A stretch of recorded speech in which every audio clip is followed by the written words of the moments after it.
overload. Kaya naman, dapat tayo nakapagpahinga na tayo. Kasi we have an pasensya na ha, Ma'am Lisa. Nakalimutan ko mag-off ng mic. Okay. Ayan. Okay, dahil ngayon kailangan fresh na fresh tayo kasi napakadaming info na naman ang ating napakahalagang information ang makukuha natin ngayon. Ayan. So welcome, ladies and gentlemen, our dear school heads and head teachers, public school district supervisors, education program supervisors, to our personnel from SGOD and the OSDS, and of course, Curriculum Implementation Division, Dr. Lorna Armedrano, the Chief of SGOD, Ms. Minerva Sicaos, first of the Public School District Supervisor, Officer in charge of the Office of the Assistant Schools Division Superintendent, Dr. Catherine V. Maranan, and of course, to the Assistant Schools Division Superintendent, Officer in charge, Office of the Schools Division Superintendent, Mr. Homer N. Mendoza. Good morning po sa inyong lahat. And welcome to our webinar on Managing Teaching and Learning in the New Normal Environment, Day 2. Alright, so before we start, syempre reminders lang po ulit tayo. Ayan, reminder also to myself that set to mute the microphone and video all throughout the webinar. Ensure that your screen shows at all times the slides, videos being presented. Use the chat box for sharing of thoughts and questions. Practice collegial exchange of ideas. Be able to accomplish the attendance and evaluation link for your e-certificates. Ayan, so to formally start our Day 2 session, syempre may I invite everybody to please be with us as we sing the Makabayan song and our prayer through an audiovisual presentations.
Dear God, thank you for all the blessings you have bestowed upon us.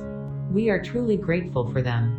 Thank you for allowing us to meet today and share our knowledge and time with one another in this webinar. May you extend your divine wisdom to our speakers so that they would be able to impart effectively their God-given knowledge to all of us. May they be blessed as they continue to bring their expertise to people who need them. Bless the participants, as well, so that they would be able to glean the vital information from this activity. May you bestow your blessings after this webinar, so that we may go out and spread what we learned, in the spirit of your love and generosity. May we realize that this activity should glorify your name. Amen.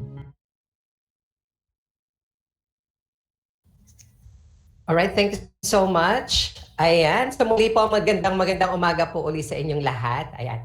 So at this juncture, syempre kahapon dapat makakasama natin si Ma'am Cathy, pero dahil Ma'am Cathy and Sir Homer were attending an equally important activity, ngayon sila sasama sa atin. So to give us, syempre i-open ni Ma'am Cathy ang ating webinar sa pamamagitan ng kanyang opening message. So please welcome our Public Schools District Supervisor Officer in charge of the Office of the Assistant Schools Division Superintendent. Please welcome Dr. Catherine V. Maranan. Okay, good morning po. Good morning everyone. Thank you po sa ating napakahusay na MC. Of course po, good morning po sa ating Schools Division Superintendent, Sir Homer N. Mendoza. Good morning po. Good morning din po sa ating Chief Lorna. Thank you so much po. And of course, andyan po ang ating Chief Mini. Good morning to all the CID personnel, to all the SGOD personnel. Good morning po. Salamat po for having this kind of seminar, kasi this is really a very relevant seminar na I know that all of us really needs it. Ano po? Siyempre, andiyan po si Ma'am Evelyn, ang ating pong HRDD division personnel po. And of course, thank you so much po kay Sir ITO, kay Sir June for always having the facilitation of this kind of activity. So to all the CID personnel, specifically to the EPSS, andyan ano po, and of course to all the PSDSS, na lagi ko pong ginugulo sa mga panahon ito, sa mga kailangan at sa mga announcement. Thank you so much for having this kind of seminar or webinar po. So, ang atin po ngayon ay how to really cope up with the new normal. And it's really a high time for us to equip ourselves holistically, not only with our skills and competence, but most especially our mindset. Ano po? Kasi sabi nga po, mindset can do everything. And even our psychological dimensions can move mountains. Ano po? So bagamat po napakahirap ng challenges na kinakaharap ng mga taga-CID, lalo na po ang mga school heads. Good morning to all our school heads. Ang bigat po ng kinakaharap natin ngayon, this coming August 24. And this is really one of the most significant webinars that we ever have, kasi po ay it is really preparing us to address the forthcoming August 24. So,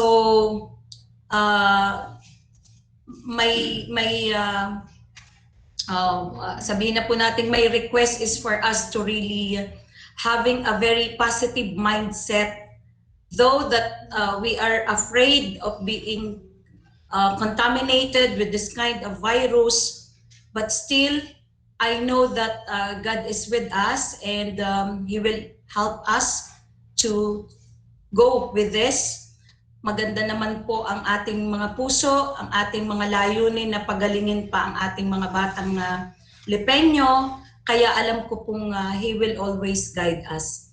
At with our strong determination to help our learners, I know that we would be able to cope with this. Ano po?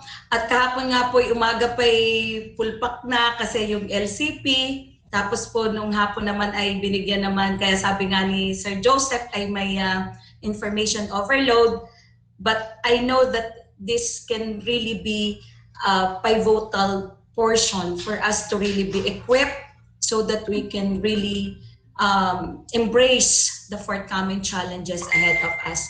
Thank you so much, Chief Lorna, for having this kind of webinar at nagpapasalamat naman po kami kay Chief Mini and of course sa Ma'am Evelyn for facilitating this kind of activity.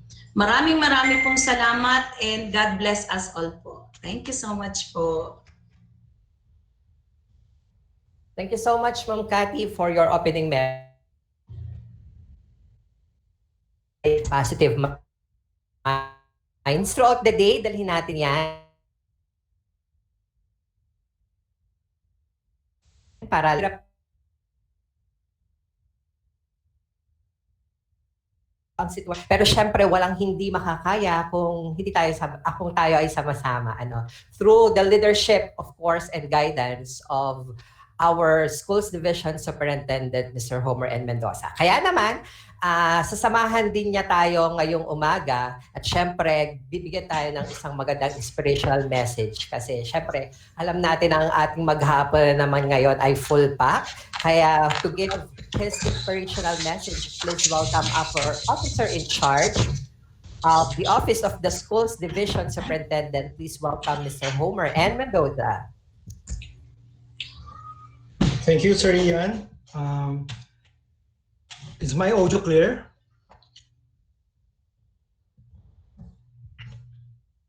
Am I clear? Is my audio clear, our dear participants? Yes, sir. Yes, sir. Yes, sir. Yes, sir. So, magandang umaga sa inyong lahat. And it's been, as we've been always saying, we all hope that all of us are always well in this kind of situation that we are facing today. So first and foremost, I would love to greet our CID Chief, Dr. Lorna Medrano, our SGOD Chief, Minerva Caraos, Education Program Supervisors, District Supervisors, SGOD personnel, Dr. Evelyn Flores and Sir Ian, who had been helping us with this in the conduct of our trainings. To all principals, school heads, OICs, TICs, magandang umaga sa inyong lahat. So it's all systems go in the Department of Education. We all know it. When we started last June 1, all preparations are on their ways and are being done to ensure the smooth opening of classes come August 24. And we would love always to reiterate to all of us that education is a non-negotiable constitutional right. And we, in the education sector, are mandated to ensure that education shall continue to among our learners. Walang higit na bukod sa basic right ng mga tao, civil right, isa sa pinakamahalaga ay ang the right to education. So the twist of functions now belongs to us.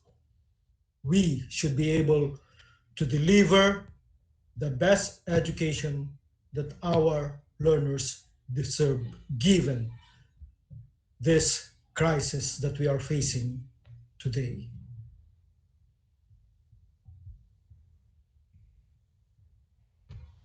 The world we are living now has changed drastically, as we know it.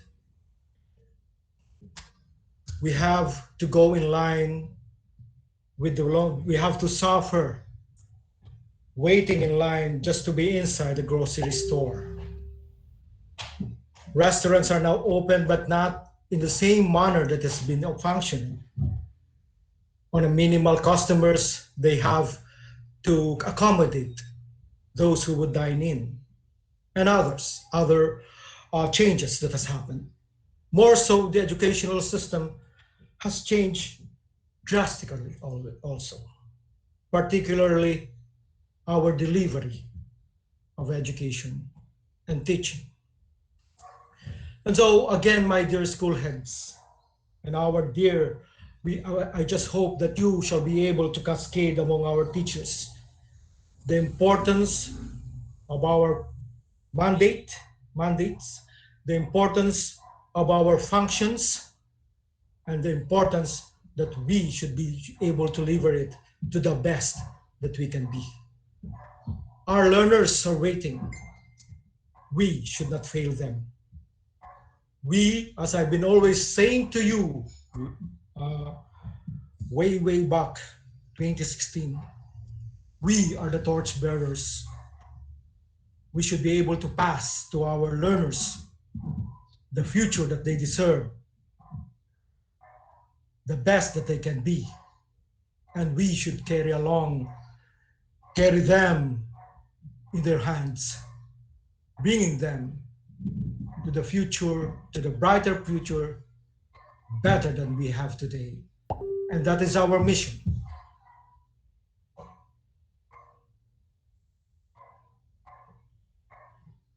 To make our learners learn, to make them become to the best that they can be, not just academically, but more so in equal footing psychologically. We have to prepare them. We have to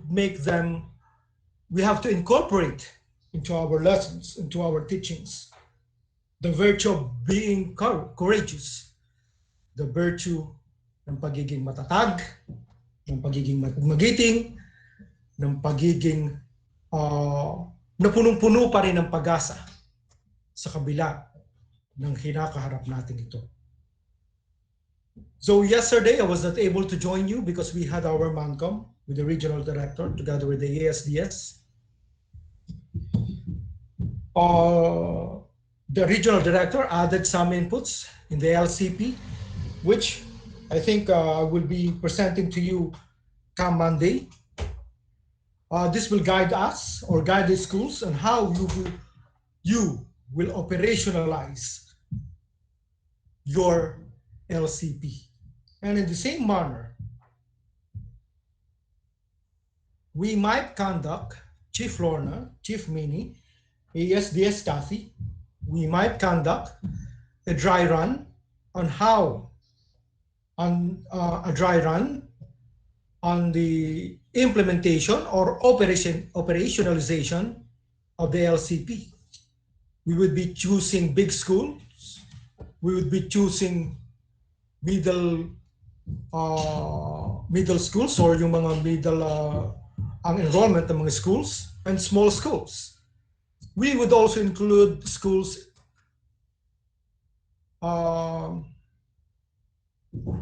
with madrasa, with open high school, including our ALS, schools offering SPED. We will dry run its implementation and operationalization so that come August 24, we will be very much prepared. This is the idea given to us by our very able regional director, Dr. Willie Cabral. Because this has been their practice in NCR, because of the very large enrollment there, they have to dry run the opening of classes so as to ensure that there is a smooth opening of classes in their respective divisions when he was the regional director in the NCR. But it is a very good idea. We will adopt it. We will do it.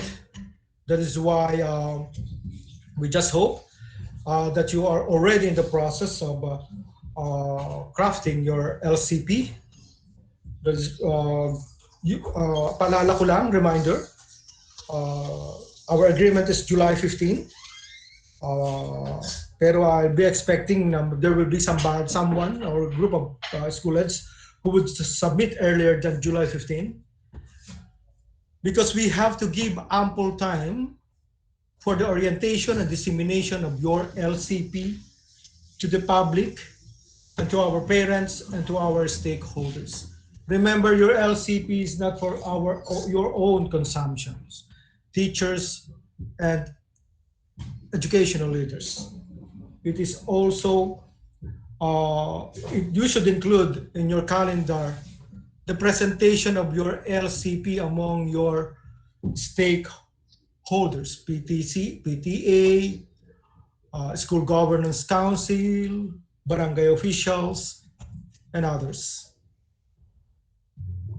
So because everything is new, we are bombarded with so many guidelines, so many orders, but we can overcome this. We can do this. As I can remember one author has said, ang bawat leader ay tinalaga sa bawat henerasyon. Winston Churchill was in charge and Franklin Roosevelt was then born to face the challenges of World War II. And so as educational leaders of the 21st century, we were born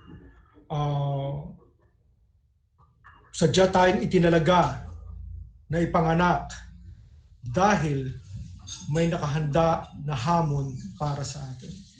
And these are the challenges of our dear principles. We should be delighted that we were the chosen one to face these challenges. And with God, with the guidance of Almighty God, we should continuously pray that we shall be able to deliver our services, we shall be able to deliver our functions with the guidance of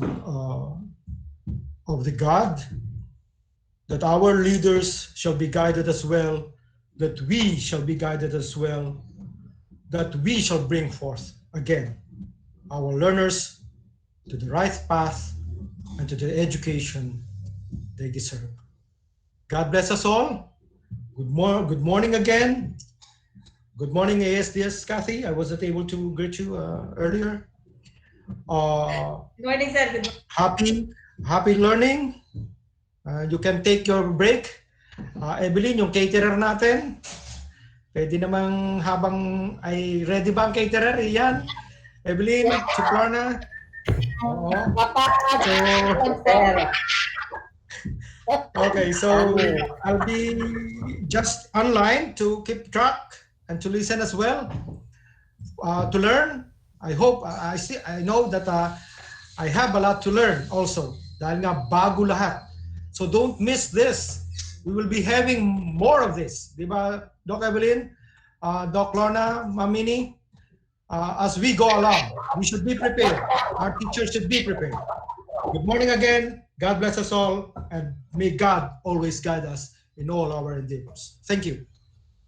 All right, thank you so much, Sir Homer N. Mendoza, our Assistant Schools Division Superintendent, Officer in Charge, Office of the Schools Superintendent. Ayan. So hindi lang niya tayo binigyan ng inspirational message for the day. Of course, binigyan niya rin tayo ng challenge na to deliver the best education our learners deserve, so they will be the best that they can be despite the pandemic. Okay. So ina-accept ba natin, our dear school heads and the CID family, SCOD family, and OSDS, the challenge that Sir Homer has been posted? Tangulang tayo, ma'am. Ma'am Alice, carry pa tayo. Ayan. Okay. Sige, dire-diretso na tayo. Mag-roll call muna tayo, mag-attendance check muna tayo kung nandito na po ba lahat bago tayo magsimula. Kasi dahil sabi nga ni Sir Homer, we are the chosen one to face the challenges. Kaya naman nandito ang ating po mga taga-CID, Division Office, para tulungan din po kayo. Kaya dire-diretso na tayo mamaya. May mga magaganda tayong topic at napakahalagang mga topics. Kaya dapat nandito po tayong lahat. Okay? So para po i-check ang ating attendance, nandito po si Dr. Evelyn A. Flores, our Senior Education Program Specialist, Human Resource Development Section. Okay. Good morning, everyone. Thank you so much, partner.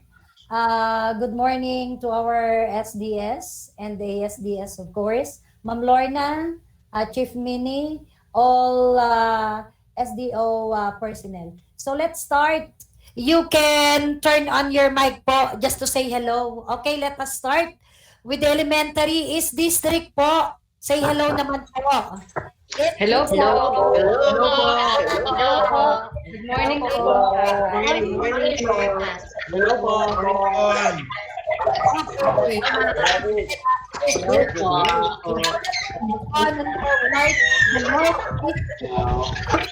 Oh, hello. Hello po. Hello. Parang naman alam ko Good morning po. Hello po. Hello po. Morning. Good morning po. Good morning. Morning po. Morning. Okay, let's go on. We have the rest. Good morning po. Good morning. Morning po. Okay. Morning po. Thank you. What? Good morning. Good morning. Okay. Good morning po. Secretary. Morning po.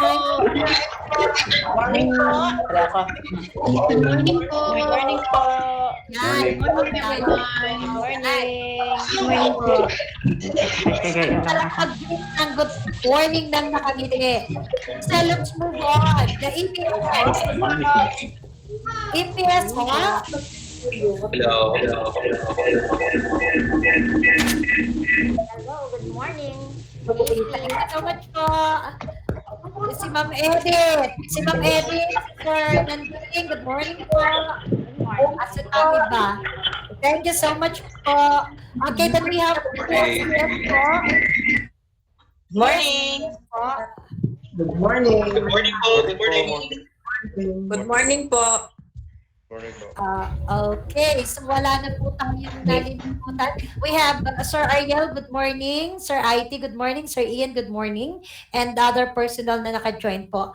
As of kanina po, 10 minutes ago, we have all in all 148 participants. So thank you so much po for that. Again, dire-diretso ko na po. So we are reminding again to please mute your computer, your microphone while the session is ongoing, and keep the videos on for the presentation, for you to be able to see the presentation. Again, for your questions and concerns and issues regarding on each matter, so we are willing to capture your concerns on the chat box po. So, lahat po ng inyong concern ay kina-capture namin, kina-copy-paste po namin sa isang sheet, then we will be sending it to, of course, our proponent, the CID. Apo. Thank you so much po for that. Thank you, Sir Ian. Good morning, everyone. Let us enjoy. Smile always. Thank you so much. Thank you so much, Dr. Ivy. Ayan. So ngayon naman po, kung matatandaan natin, noong nagsimula ang ating enhanced community quarantine, na-launch yung DepEd Commons. Ayan, kung familiar po tayo, nagkaroon po tayo ng DepEd Commons. Pero parang medyo hindi naman tayo na-orient talaga thoroughly tungkol sa DepEd Commons. Pero ginamit po natin yan kasama po na ating mga estudyante. At ngayon, kailangan natin yan. Dahil parang ang ating mga modules at materials ay dyan naka-upload sa DepEd Commons. And of course, nagkaroon din tayo ng Google Meet. Ayan, kaya tayo magkakasama ngayon. So meron din tayong tinatawag na Google Classroom. Ayan, so baka minsan maita-try din natin yung Google Classroom. Pero syempre mas maganda to para sa ating mga teachers and learners. Mas mauunawaan natin ang tungkol sa Google Classroom at sa DepEd Commons sa session 1 natin ngayong umaga. Okay? So ang ating pong resource speaker to be on board ay walang iba kundi si Dr. Christine Cinco. Palakpakan naman natin si Dr. Cinco. Ayan. Palakpakan! Good morning po. Good morning mga ma'am at sir. Nasaan ba ako? Okay. Saglit po. So ngayon po, I was tasked po to discuss to you the about Google Classroom at saka DepEd Commons. So unahin lang po natin ang Google Classroom. Ano po ba ang Google Classroom? So actually po ang Google Classroom po kapag diniscuss talaga natin siya, it will take you several hours para mas maintindihan. Tsaka po yan po ay pag lagi natin ginagamit, saka lang po natin siya talaga mauunawaan. Pero ngayon po, bibigyan po natin kayo ng background or briefing po ng what is a Google Classroom. So bago po ako mag-umpisa, bibigyan ko lang po kayo ng konting background. Ano po ba hindi naman po ako IT, pero po, ang Google Classroom po kasi ay ginagamit ko na since siya po ay ginagamit ko sa akin pagtuturo. And at the same time, nung panahon po ng ECQ, ako po ay nag-enroll sa Google for Education. Ay siguro po ang iba nating pong mga teachers ay nag-enroll din sa Google for Education. Yung Google for Education po ay binibigay ng Google sa mga gusto pa pong maunawaan kung ano po ang kagandahan po ng Google Suite po. So actually, ang madalas po natin ginagamit na app ng Google Suite po yung ating Gmail. Pero simula pong nang nag-ECQ, ngayon ko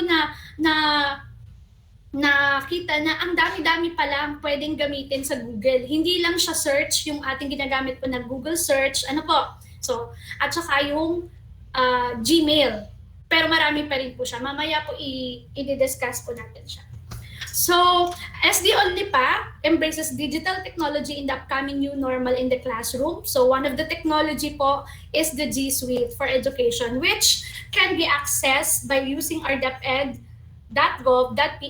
account. So, meron po tayo, di ba, lahat naman po tayo ibinigyan ng central office ng pong ating Gmail account, yung deped.gov.ph. Yan po yung domain na ginagamit natin. So, yan lang po yung gagamitin natin. Actually, pwede natin rin gamitin ang sarili nating account. Yung, pag meron po tayong ibang Gmail account, pwede naman po. Pero since meron naman po tayong DepEd Gmail, DepEd account from our DepEd, mas maganda po yun ang gagamitin natin. Okay?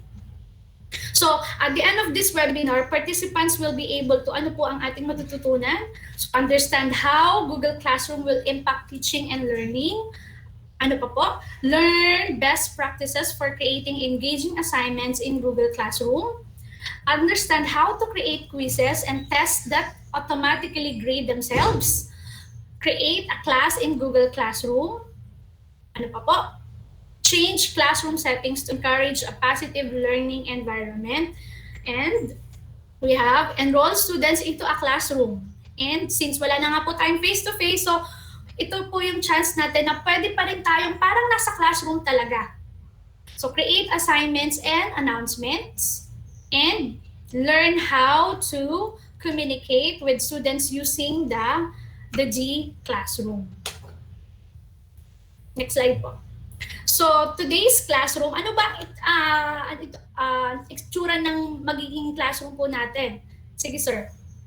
Ayan, yan po yung usual na classroom setting natin, no? The traditional setting classroom. Pero we will make that traditional classroom into flipped classroom.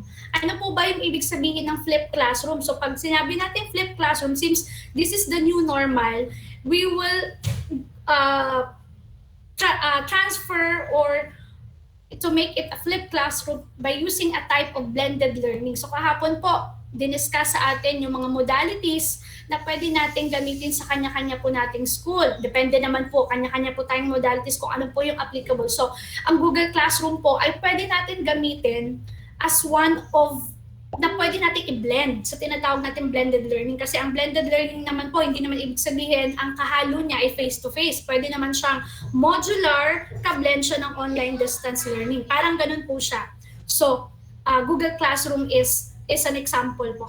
Actually po, ang Google Classroom is, madalas po natin naririnig yung tinatawag nating LMS o yung Learning Management System. Yan po, si G Suite for Education. So yung Learning Management System. Pero si Google Classroom, hindi po siya LMS. It's a content management system kasi part lang siya ng G Suite. So, pag Learning Management System is a software application for delivery of educational purposes. So, pero si Google Classroom po is just one. Isa lang po siya na app na pwede siyang ibigay o gamitin para po tayo makapag-flip classroom. Okay po? So what could be? Ano ba ang in-store sa ating Google Classroom? Next po. Okay. Having G Suite for Educations allow you to access to all apps. Mamaya po, magkakaroon po tayo ng real-time application. So sana po sumabay kayo sa akin. Mabilis lang po, gagawin natin siya para talagang makita ninyo kung paano gumamit ng Google Classroom. So sa Google Classroom po, sinabi ko po kanina sa inyo na hindi lang siya isa. Marami po siyang application. So it will allows you to the application allows you to maximize teaching and learning in the classroom. Kasi dito po papasok yung collaboration. So sa ating 21st century skill, papasok po dito sa Google Classroom yung collaboration. Okay po? Especially in online distance learning. So it will secure you just for your domain. So yung domain po natin, di ba, yung gagamitin po natin, yung deped.gov, tayo lang po ang nakakaalam ng ating domain. So yung ating pong Gmail account, yung account po natin, so ibig sabihin, tayo lang po ang nakaka-access doon. May sarili po tayong password. Ano po? Next. Next po. Ayan, accounts for teachers and students. Actually, yung account po natin na Gmail, so yun po yung maging account natin. So syempre, para maka-access, dapat may estudyante po tayo sa ating po mga teachers, sasabihin po natin sa ating mga teachers na yung ating mga estudyante nila dapat din po mayroon pong din sarili nilang Gmail account para maka-access po sila doon sa Google Classroom. Kasi yun din po yung gagamitin nila para makapasok po sa Google Classroom. Mamaya ipapakita po natin. But ang Gmail naman po at ang Google Classroom naman po ay free. So wala naman po siyang bayad. Hindi po katulad po ng ibang learning management system like yung mga Quipper, mga Moodle, at kung ano-ano pa pong lumalabas na mga online distance learning management po or mga platform, lahat po yun may bayad. Sa umpisa po, binibigay nila ng libre. Pero on the long run, pagkakaroon na rin po yan for sure. Especially sa mga private schools, no? Pero sa atin po, ang talagang pinaka-applicable na talagang wala tayong babayaran kasi si Google, they give us this for free. Okay? Next po.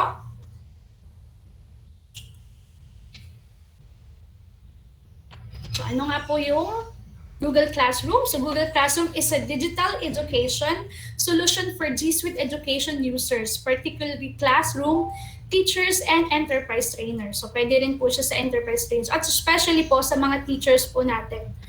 An effective content management system and an online learning platform, Google Classroom easily integrates other G Suite application for storage. So ang Google Classroom po, sabi ko po kanina, it's a collaboration of, pwede rin siyang integrated sa ibang app. Kung baga, gumagamit ka ng Google Classroom, pero gagamit ka rin ng ibang application ni Google Suite. Like for example, yung storage. So, pag sinabing storage, and then yung Google Drive, ano po? Time management. Sa time management, papasok po yan yung Google Calendar. So, ngayon po, ma-appreciate nyo na kahit alam, di ba, mahilig po tayo na gumamit ng mga organizer. Di ba? Ngayon po, hindi na. Lahat po, nandyan na. Kung nga may meetings tayo, o kaya meron po tayong mga deadlines, ipapasok lang po natin doon sa Google Calendar. Si teacher po, pag meron siya mga quizzes, pwede niyang i-take note. Pag exam na siya, first periodical examination, first quarter, ino-note niya lang po doon, ipapasok niya sa Google Calendar. Ganun din po yung exam niya. Magno-notify po yun sa Gmail ninyo. Parang ganun siya. So it's an integration of application. So yun po ang maganda sa Google G Suite particularly. And slides. No, meron din po ditong slides. Mamaya po ipapakita natin. Kumbaga, 'di ba po, the usual na ginagamit nating slide ay yung PowerPoint, Microsoft, or yung sa atin pong sa desktop. Pag doon po kayo gumawa sa G Suite, kung nga namatay po yung kuryente, hindi nyo na-save. Pag nag-on po siya, nandun pa rin yun. Kasi every 2 seconds po, si Google nagsisave ng kanya. Ganun po yun. So, maganda po rin gamitin ang slide. Okay po. Next po, ano po sabi niya? Sir, sorry. This tool save you time. Bakit po? Si teacher, kung nga rin, nagbigay po siya ng quizzes, hindi na po siya mag-check. Papakita rin po natin mamaya na maglalagay ka lang ng rubrics or at automatic na pag nag-submit si estudyante, mag-check na siya. So it really saves times for the teacher. Keeps you organized and helps you communicate with your students. Dito rin po, since hindi na po tayo mag-face-to-face, dito rin po pwedeng mag-usap yung mga estudyante at saka si teacher. And even the parents. Kung nga rin, may announcement po si teacher, school head na may PTA meetings po, ganun, pwede rin po siyang i-post doon.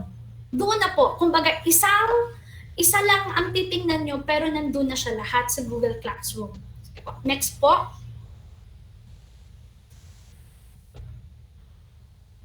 Ayan. So, what are the benefits of Google Classroom? Easy to set up. Bakit po? As long as you have Google Chrome, yung Google Chrome po, yung di ba pag nagbubukas po tayo ng ating internet, mag-Facebook tayo, papasok tayo sa Google Chrome. Google Chrome lang po yung ating, lahat naman po ng computers natin or laptops natin may Google Chrome. So Google Chrome po tayo papasok. Pati yung po yung mga Gmeet, katulad po nito, di ba? Gmeet, dapat sa Google. We are using actually Gmeet. So this is an application of the G Suite. Isa lang po yan. So, yung ating Gmeet. Okay po. As long as you have the Google Chrome, you can already open your Google Classroom. Very convenient to use. So, it will save time and paper. So, paperless na po tayo. As the part of new normal, mas less yung paper. Wala na tayo masyadong gagamitin si teacher. Hindi na rin po mag-check ng mga papel at magpapa-reproduce. Kaya po yung ating ginagawa ng ating mga writers po natin in all learning areas, actually pwede rin po siyang ipasok. Basta may soft copy si teacher, ipapasok na lang po dun sa Google Drive na maya ipapakita ko po sa inyo. Pwede niya pong ma-access yun. Si school head, hindi na magpapareproduce. Ano po, parang may ganun siya. May ganun din po tayo. So, since it is digital, distance learning, we can really save a lot of papers. Google Classroom has an automatic checking features by activating it. So yun nga po yung sinasabi ko sa inyo kanina, sa Google Classroom, may automatic na mag-check siya. Hindi na mahihirapan si teacher mag-check isa-isa. Okay po? You can save time and will have eventually more time to assist your students. Okay. Better organization po. Bakit po better organization? Kasi you will be able to organize yung mga resources po inside the Google Classroom. Example po, gusto mo siyang gawing chronological order yung mga modules. Yung mga modules po na ginagawa ni teacher na siya ang nag-write, may kopya siya, bibigyan kasi yun po ay magkakaroon lahat ng kopya yung mga teachers natin, yung ginagawa po ng writers. Ganun po yung mga gagawin din po nilang mga exemplar. Yung mga soft copy nun, pwede na pong ipasok lahat doon. Okay po? And also, for easy viewing po ng students and even parents to activities done in the classroom. Kung nga rin, katulad nga po na sinabi ko, may mga announcement tayo sa estudyante natin. Gayon din po yung sa ating mga parents. Edi, doon lang po natin ipopost. Okay? Enhanced communication and feedback. Edi na nga po, it will foster enhanced communication for our students and our teachers as well. So, what else? Ano pa po? Works with apps you use, like Google Drive, documents. May Google Docs din po dito Google Docs and a lot more. Mamaya papakita natin. And next po is affordable and secure. So yun nga po yung sinasabi ko, hindi mawawala yung mga files natin. Si teacher, tsaka yun po, pag nagawa mo na siya, pwede mong balikan kahit 19 kupong-kupong pa yung mga files mo, basta nandun lang po yun. Wala, di ba si teacher, mahilig pong ako po, yung papel ng mga tinatago ko, hindi ko maitapon-tapon kasi magagamit ko po siya. Pero sa Google Classroom po, pwede nyo po siyang i-save. Okay po? Kasi malaki po yung kanyang file na pwede tayong maglagay doon. At saka po, Pag ginamit nyo po ay Google apps like Docs, doon po kayo gumawa. Google Slide, doon po kayo gumawa. Hindi siya kumakain ng memory. Okay? So, hindi mo nagagamit yung memory. Hindi katulad po, di ba, meron tayong mga flash drive or meron po tayong mga external gadgets. Yun po yun. Di ba po? Pag napupuno siya. Pero pag ginamit po natin yung apps ni Google, ni G Suite, hindi po siya kumakain ng mga memory. Okay po? Basta ano siya, G Suite app siya. Next po. Ayan. So, actually, Sir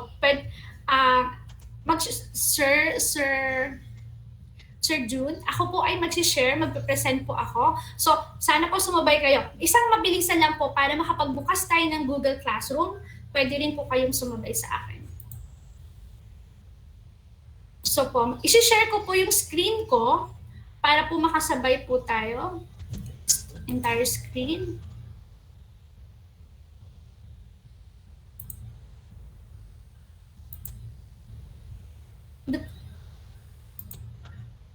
Tama po ba itong ginagawa ko? Share nga, napindot ko na po yung share but ayaw.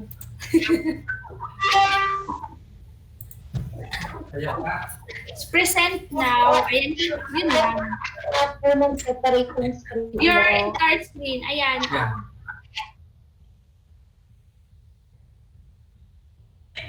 Laptop ko kasi ito ni Ma'am Edit. Sira na po ang aking laptop. Anyway, hindi na lang po ako mag-entire screen. Ano na lang po. Kaya lang ang mahirap po nito, maya na po akong lalabas at pasok. So, ito po. Papakita ko po yung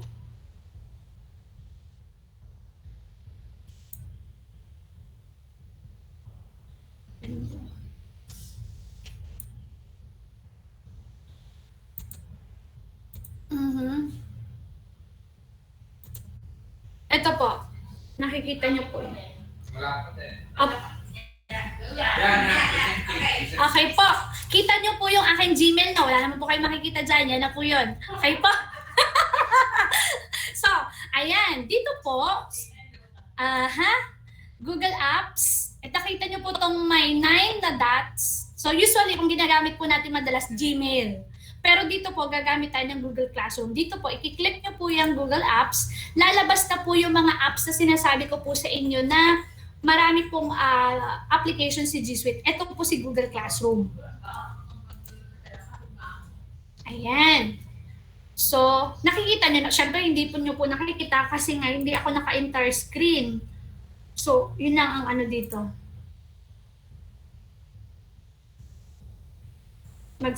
Dapat po entire screen kasi ang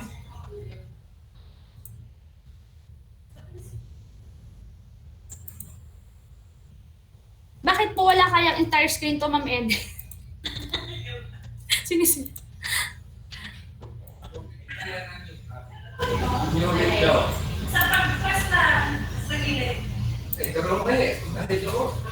Hindi po, okay na po, ma'am. So, pipresent ko po yung class. Ito na po yun.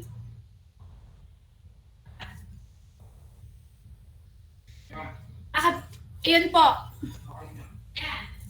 Ito po, nung pinindot ko po yung classroom ito, since ginagamit ko na po talaga ang Google Classroom, meron na po akong existing na Google Classroom. So, maggagawa po tayo ng panibago para maintindihan niyo po So, ito lang po, i-click niyo lang yung create or join a class. So, si join a class sa estudyante po 'yon. Yung create ikaw. So, create a class. Yan.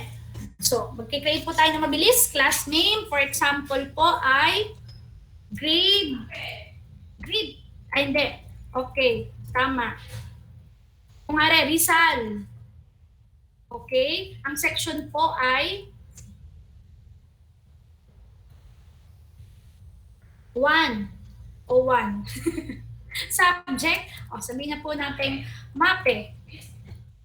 Okay, ang room po ay since virtual naman tayo, di wala na po yan. So, create. Magki-create po tayo. Ayan na po siya. Meron na kayong Google Virtual Classroom. Ito, ayan si Rizal 101. Actually, mas maganda ang ilagay nyo doon sa taas para grade 10, para kitang-kitang malaki siya. Okay po. Tapos, since kung nga rin mape yan, you can select teams para alam ninyo na kung ano siya. O, meron na po ditong default na mga teams. Pwedeng English, kung English yung class mo, may mga teams na pang English, may math and science, may arts, so sports, o kung nga rin po arts tayo, arts class. Ito na lang. Ayan ba yan? Mag-popcorn. Okay, ayan. So, I'll select the class. Pwede rin po na, kung nga rin gusto nyo na sarili nyo po yung inyong picture. Para lang po siyang Facebook, no? Upload a photo, katulad po nung ginawa ko kanina dito. Ito po. Dito po, pwede nyo i-click, makikita nyo po yung mga, so pag marami na kayo, si teacher, meron siyang 5 section. So dito, makikita niya na po yung 5 section. In this case, so pwede niyang balikan, kung ito po, 501. Ang nilagay ko po dyan, picture ng, kasi po anatomy class po ito eh. So, parang maganda lang. So, balik po tayo sa Rizal. Okay? So, sa stream, ito po yung stream na. So, parang sa Facebook, pag may announcement po kayo, may sasabihin po kayo, ito po. So, for example, first meeting po natin, o gusto niya lang po mag-greet, welcome.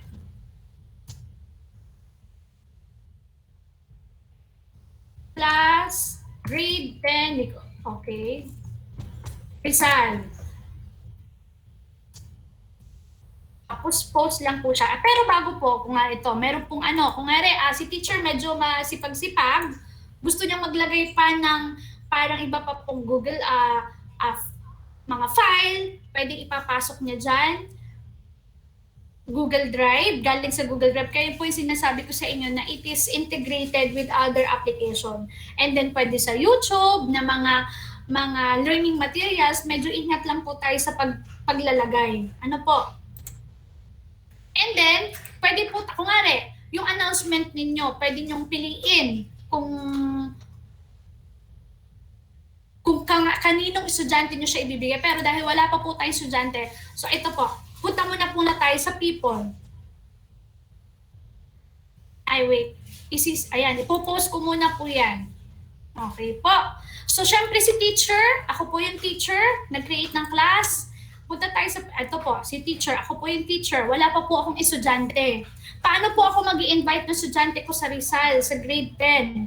Meron pong 2 paraan. Ito po, nakikita niyo po tong class code, which is mas makikita natin ng malaki. Dito po. Ayan. Pwede po kayong pumasok para po maging part po kayo ng klase natin. Yan po ang class code.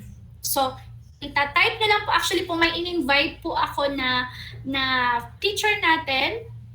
And also may student po in Masters po, si Ma'am Karen. So, Ma'am Karen, can you add para po makapasok po tayo dito sa ating, at kung sino po ang gustong pumasok sa klase, para makita niyo po yung itsura sa perspective ng estudyante. So, ito lang ang itatype niyo. Yan po, ibibigay niyo sa estudyante niyo yan. Or, kung meron na po, pwede namang sabihin niyo po sa students, ay nakagawa na sila lahat ng Gmail account nila, ibibigay po sa inyo, pwedeng kayo na po ang mag-a-add. Sa paanong paraan? Dito po sa people, pwede kang ayan, si Sir Jason, si Sir June, estudyante natin, sa 101, si Ma'am Karen, ayan po. Meron na po tayong 3 estudyante. Okay po, thank you. Tapos dito pa napansin nyo, pwede rin ako mag-invite ng teacher. Di ba po, dito papasok yung tinatawag natin collaborative assessment. Di ba po, sa ating pong ayan, marami na pong mga estudyante, si Ma'am Mary Joy, si Ma'am Marifis, pumasok na po.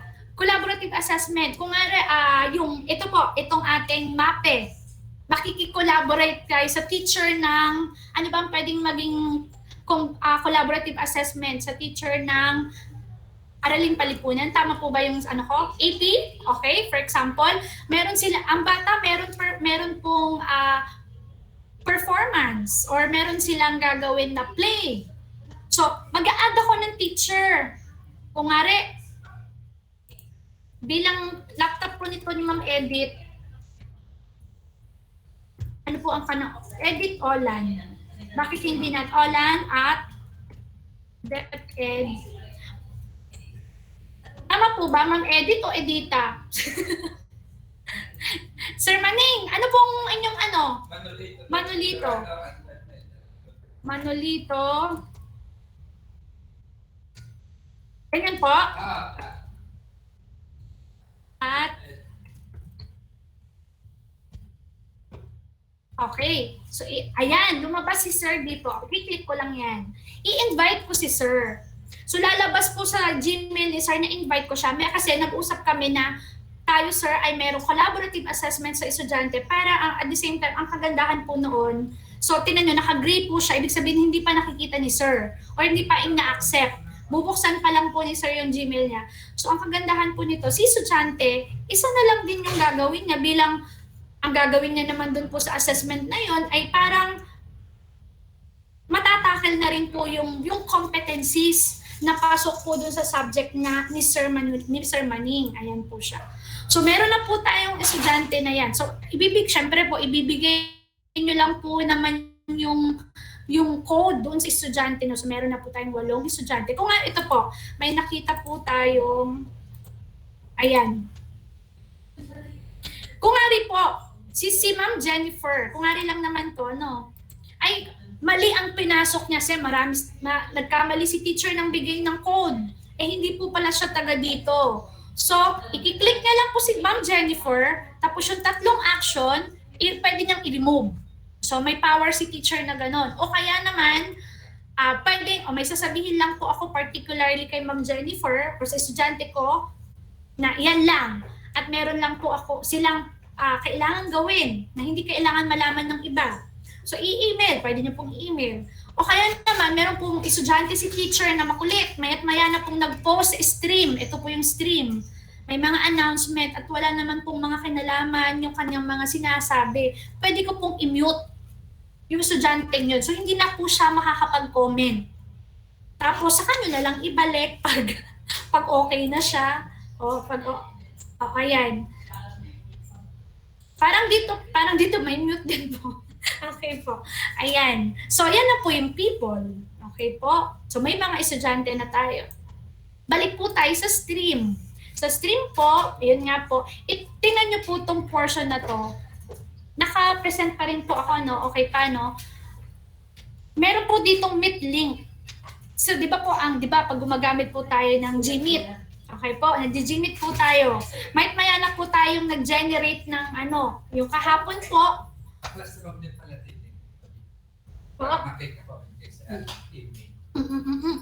Opo, sa classroom po. Ito po, si Generate Meet Link, di ba po, meron na talaga siyang Meet Link.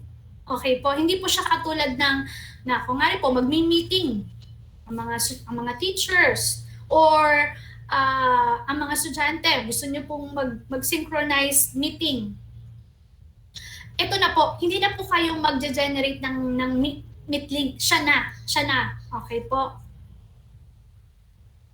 Next. So after po niyan,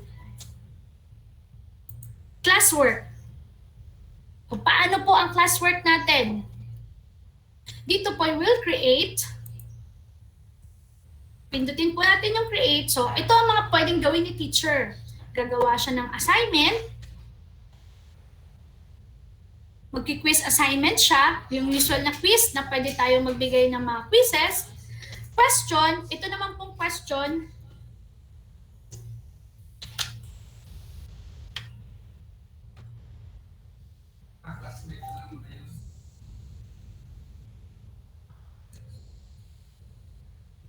Okay? Ito po. Balik po tayo dito sa people. Medyo nakalimutan ko lang sabihin. Ayan. Sa people po, pwede tayong mag-invite ng mga school head. Ayan. Kung nga rin po, gusto makita ni school head na ano ang nangyayari sa Google Classroom. Okay po? Kung ano po ang nangyayari sa Google Classroom, pwede tayong mag-invite ng school head. Actually, kung nga pag natapos naman po natin silang invite na yung sa particular session na yon, pwede na rin naman natin silang i-remove para hindi all throughout the school semester or school year, kasama natin yung school head natin, nakikita niya yung nangyayari sa classroom. Ayun po, yun po yung isa. Tama po. So, dito po, pwede tayong mag-invite ng marami. Kung ilan ang gusto nating i-invite. For example, pwede rin parang observation type. Pero ang observation po ay parang virtual talaga. Parang ganun po. So, i-invite nyo lang. Ilalagay nyo lang po yung email ni school head para ma-invite si school head na parang ano na rin siya. Ano ba tawag? COT. Ayan. Pwede rin po dyan. Okay po. So, balik po tayo dito sa classwork. Okay? So, katulad po na sinabi ko kanina, pag merong anak, may tinanong si teacher, pwede siyang question. Bakit po iba-iba pa? Para pag pinost po siya sa stream, dito po sa stream, makikita, ayan, katulad ni Sir John, nag-post si Sir John ng, okay, pwede mag-comment. Tapos magko-comment lang po tayo dito. So para rin siyang Facebook, pero is exclusive lang sa inyo. Okay po? So dito po, for example po doon sa classwork, balik po ako dyan. Pag question, debo kayo magkiklik para alam nung estudyante or alam nung nakikita nung ating mga estudyante na question siya. Okay po. Ito naman po, material. Kung nga may ipupost po tayong material. Kinlik ko na po yan ha. Kung nga may ibibigay si teacher na yan na po yung mga ginawa ni teacher na mga contextualized learning material. Hindi na kailangan ipa-reproduce, i-print out. Ipapasok lang po dito. Basta may soft copy si teacher, ipapasok nyo lang dito. So, anong lesson nyo? Lalagyan ni teacher ng lesson. Type lang dyan. Kung nga lesson 1, pwede yan. Kung nga physical fitness. Sa PE po, mag-physical fitness sila. Yan, lalagyan ng konting description. What is physical fitness? Mga ganyan, ano ang mga pwede nilagay. Tapos, yung lesson, yung LM, yung contextualized learning material, ipapasok po dito, mag-a-add, i-click nyo lang yan, at yan. So, syempre, may Google Drive po kayo, doon nyo po kukuhanin, at papasok na po dyan, tapos ipopost. Parang ganyan, ipopost na siya.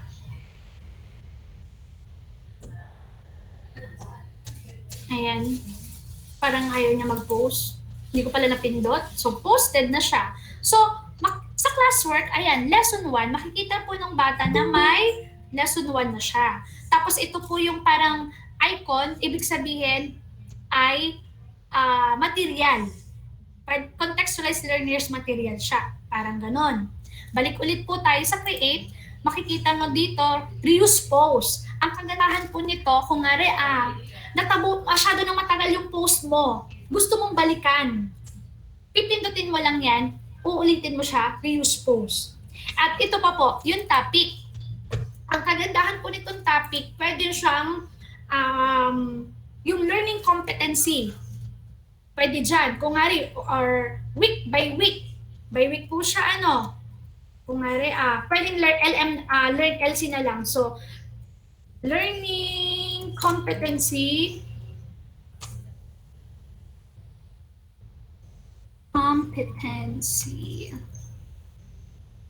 Okay. 1. Yan. Create ka ulit. Kung ilan man yung learning competency mo na yan. O, isa pa po. Try pa tayo ng isa pa. O kaya, pwedeng yung mismong topic. Yung pangalan po nung kung ano po yung topic, yung content ng LC. Di ba po yung mga ginagawang contextualized material ng ating mga teacher?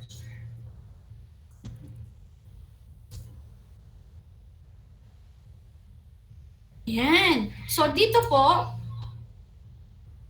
may mga topics na tayo na ilalagay. So makikita ng bata na nakaayos. So, pero makita nyo to na ang 1, siyempre yung pangalawa pong tinype natin ay yung 2, pwede natin siyang idadrag. Idadrag lang po natin siya para nakaayos na siya. Tapos automatic magsisave na po siya. Okay po. Tingnan naman po natin sa view ng estudyante. Perspective sa interface ng estudyante. Ma'am Karen, can you show us your screen? Teka, stop share ko muna. Ano pong itsura sa estudyante?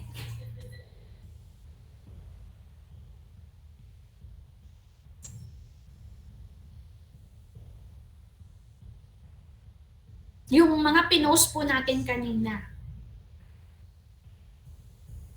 Ma'am Karen, are you sharing na? Ayan, si ma'am. Okay, thank you. So, si Ma'am Karen po ay teacher po natin siya from Lipa City National High School. Okay po yan. Okay. So, si Ma'am Karen, ayan, estudyante ko po si Ma'am Karen kanina. Nakita niya na yung pinost ko. So, meron po kaming first meeting. Sa stream mo po, Ma'am Karen, sa stream mo po. Okay. So, nakita po ni Ma'am Karen, pag meron pong mga ibang mga klase nag-greet, ayan. Okay po. Okay, next. So, ayun po, nakita ni Ma'am Karen na meron po akong pinost na material. So, ibig sabihin po, kailangan basahin ni estudyante yan. Kasi may material. Sa classwork, Ma'am, can you show us classwork? Ayan po. Meron po akong pinost na lesson, physical fitness. Ayan. So, pero si estudyante, kung kanina po, meron po akong grades. 4 po yung tab. Si estudyante po, Ma'am Karen, can you show us your tabs? Your tabs po. Yan. 3 lang po ang tabs ni Ma'am Karen. Stream, classwork, and people. Yung grade po, nasa akin lang. Yung grade po ay nasa aking tab lang siya. Okay? Tapos, okay. Yan. Tapos, can you try to click, Ma'am Karen, view your work? View your work. Ito. Ayan. Kung nga rin po, magsasubmit na po si Ma'am Karen ng kanyang mga sagot dun sa pinost ko po. Ayan po siya. Kanya pong ilalagay lang dyan. So, yun po. Tapos, thank you, Ma'am Karen, for sharing your screen. Balik na po tayo sa akin.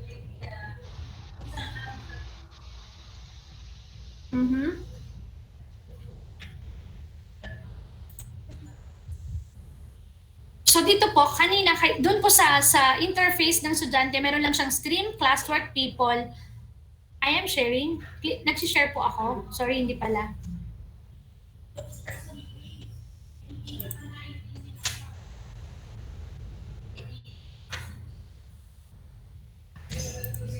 Saglit lang po.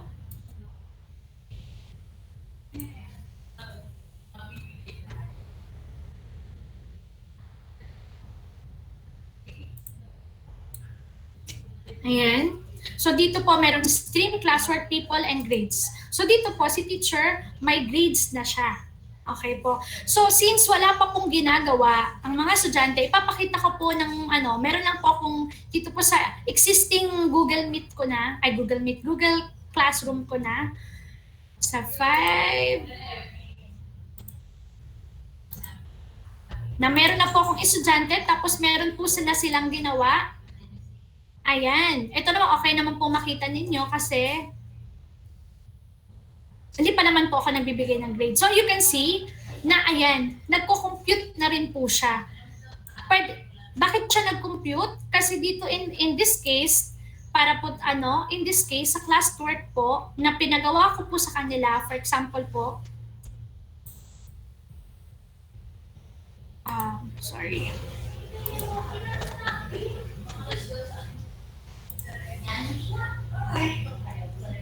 Ito po.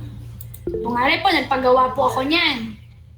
May nilagay po akong rubrics na ilalagay nyo rin po dun sa classwork ang rubrics. Ano po? So, hindi ko na lang po masyadong i-detalye, pero pwede po kayong maglagay ng rubrics doon. So, ang kagandahan po ng ating pong Google Classroom, mag-check na siya ng kanya once na nag-put ka ng rubrics. Pero one time mo naman po ilalagay yun eh. Kasi, syempre, sa'yo naman po manggagaling yung rubrics. Hindi ko lang po makita ang aking rubrics. Pero, kaya po si grades, nag-compute siya ng kanya. For example po ito, 395. Kasi, naglagay po ako ng rubrics. Ito po, ibig sabihin, bakit wala pa siyang grade? Kasi hindi ko pa po natsitsakan. Okay po. Hindi ko pa po siya natsitsakan. Tapos makikita rin po dyan, kung nga rin po siya ay nag-submit ng late, makikita rin po dyan. Tapos ang missing naman po, ito po ay sa teacher's view lang po, hindi to nakikita ng estudyante. Wala po sa kanya to. Ito po, ibig sabihin po, siya po ay hindi pa nagsasubmit. Okay po? So, yan lang naman po ang feature natin ng Google Classroom. Ano po? Okay? So, I will stop share na po.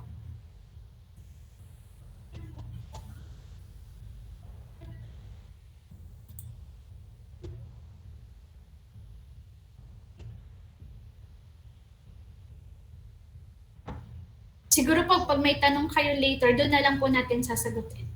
Sir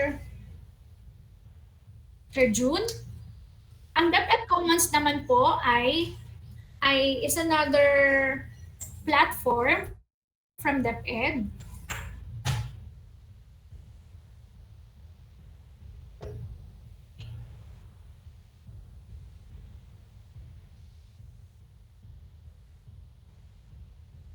Pero sabi nila po, ang DepEd Commons, ano po ba yung DepEd Commons? Ano po? Next na po. Okay.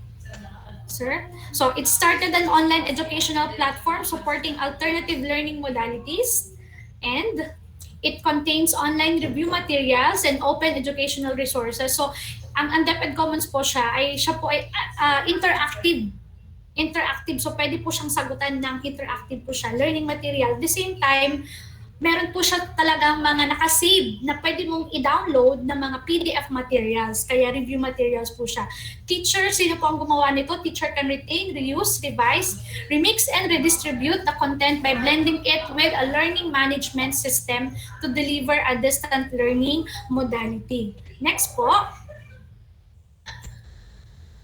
So initially developed for public school learners. So the Department of Education had made it online learning delivery platform more exclusive as it expanded its features to cater to private school students. So nagagamit din po siya ng mga private school. Aside from former students, ALS, ginagamit din po siya, can also use DepEd Commons, which supports alternative learning modalities amid enhanced community quarantine period. Next po.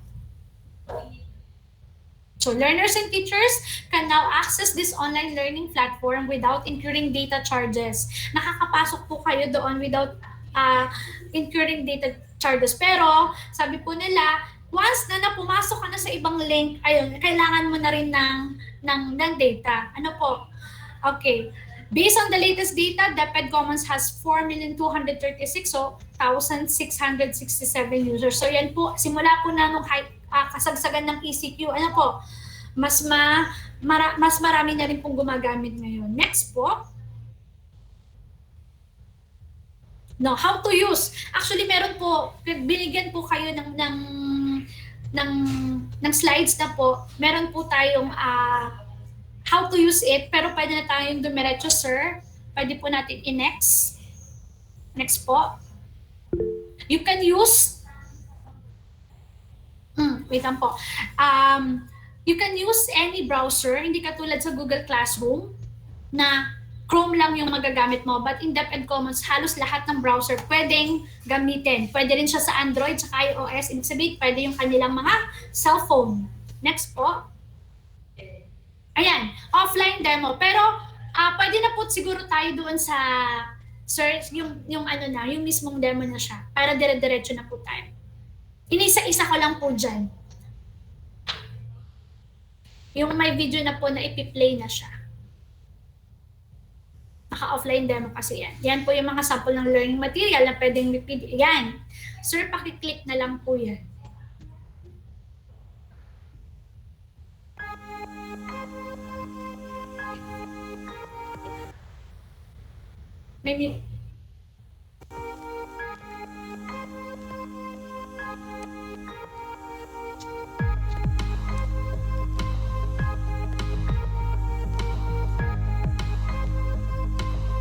Pasok po tayo sa DepEd Commons. Type lang po natin ang DepEd Commons sa browser. And then, click po yung DepEd Commons. Mamili po kung private o private, pwedeng ilalagay lang po yung school ID o kaya pag di alam ang school ID, pangalan ng school. Automatic, lalabas na po yung school. Kung ano man school po kasama yung bata o si teacher. Can require. Actually, sa estudyante po ay hindi naman kailangan. Example, tingnan niyo po yung ginawang example ng bata. Hindi naman talaga tunay na email ang nilagay niya. And then, mamimili na po siya ng grade level, kung anong grade level, kahit si teacher. At kung anong subject po ang kanyang piliin. Ayan, pag may link po, pwede pasok ang link. Yan po yung example ng interactive material po natin sa mga bata.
Pang grade 3 po kasi itong LM na to. Yung kanyang interactive material na yan, grade 3.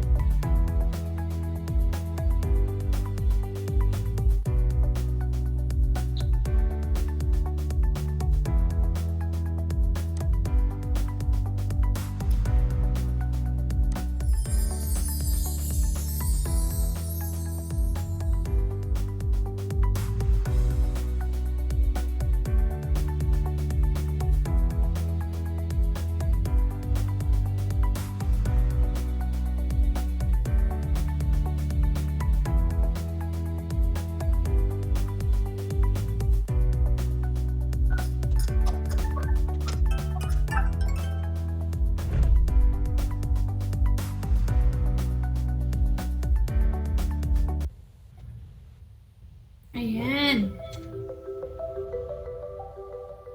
So, at the same time, nag-enjoy po yung mga bata kasi parang naka-game po siya. So, most likely, ganyan lang po ang DepEd Commons. Pero, katulad po ng sinabi ko kanina na yung nakakapasok ka po doon sa loob ng DepEd Commons sa site. Pero once na maggagamit ka na ng ibang link, ayun po, parang hinihingan ka na rin ng load. Pero ang makagandahan naman doon ay pag meron po mga downloaded material, ayan, pwede mo naman nyo pong i-download siya once nyo nakuha na ba. Okay. Next na po.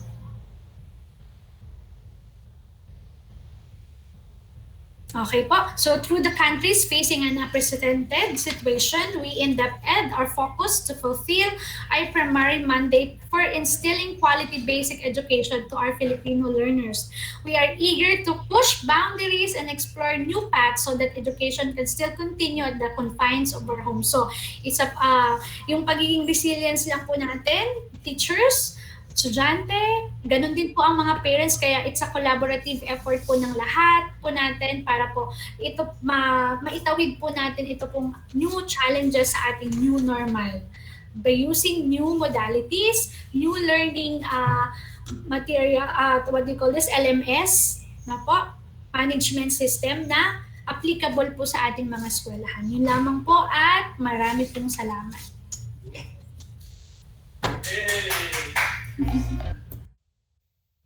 Okay. Thank you so much, Dr. Christine Cinco, for that very informative topic. So, the next speaker, of course, po natin ngayon is regarding on the assessment in the new normal environment, which would be very useful to us. Again, if you have queries, questions, issues, and concerns, you can put them in our chat box so that we can capture your question, and later on, we will be answering all those questions. So let us now move forward. So the next speaker would be Dr. Maria Fe Bautista on the assessment in the new normal environment. Palakpakan po. Good morning. Is Good my morning. video clip, is my audio clear? Hello, hello. Yes, ma'am, it's clear, loud and Okay. clear. Okay, so good morning. Alam ko na right after Christine, you're still excited. Kasi nakaka-excite yung mga piniresent niya. But that we all know that Google Classroom, although napakaganda, is not applicable to all, especially in the case stage 1. Ano? Okay, so a pleasant morning to everyone. The task assigned to me is to discuss about assessment. We know for a fact that assessment plays an important role in the teaching learning process. For this session, Mr. Patrick, can you please proceed to the next slide? At the end of the session, the participants are expected to have a review of what is assessment, its different types and guiding principles, and it will give enlightenment on the appropriate assessment to be utilized in the different learning modalities. Talking of assessment, we are guided by the DepEd Order number 8, Series 2015. I know that all our school heads and PSDSs are familiar with this, which is the policy guidelines on classroom assessment for the K-12 basic education program. And I will be discussing some of its salient features. Going back, based from DepEd Order number 15, assessment is a process that is used to keep track of learners' progress in relation to learning standards and in the development of the 21st century skills to promote self-reflection and personal accountability among students about their own learning, and to provide basis for the profiling of student performance on the learning competencies and standards of the curriculum. Various kinds of assessment shall be used appropriately for different learners who come from diverse contexts, such as cultural backgrounds and life experiences. So let us review first what is in the DepEd Order number 8. Of course, we are familiar with the classroom assessment. Classroom assessment is the process of gathering evidence of what the learner knows, what the learner understands, and what the learner is able to do. Formative assessment, this is an ongoing process to provide learners with immediate feedback on how well they are learning. Usually, this is a paper and pencil test that is being done right after conducting the lesson. Results of this assessment are documented but not included in computing grades. Summative assessment, on the other hand, is used to measure whether learners have met the content and performance standards. The results of this assessment are used as basis for computing grades. Next slide, please. So classroom assessment can be done individually and collaboratively. So individual assessment enable learners to demonstrate independently what has been learned through checkup, quizzes, unit tests, written output, performances, and quarterly assessment. Collaborative assessment, on the other hand, allows learners to support each other's learning to produce evidence of their learning through discussions, game group activities, and creation of projects. Like what Dr. mentioned in the Google Classroom, that there is a she mentioned about the collaborative assessment wherein the teacher is invited.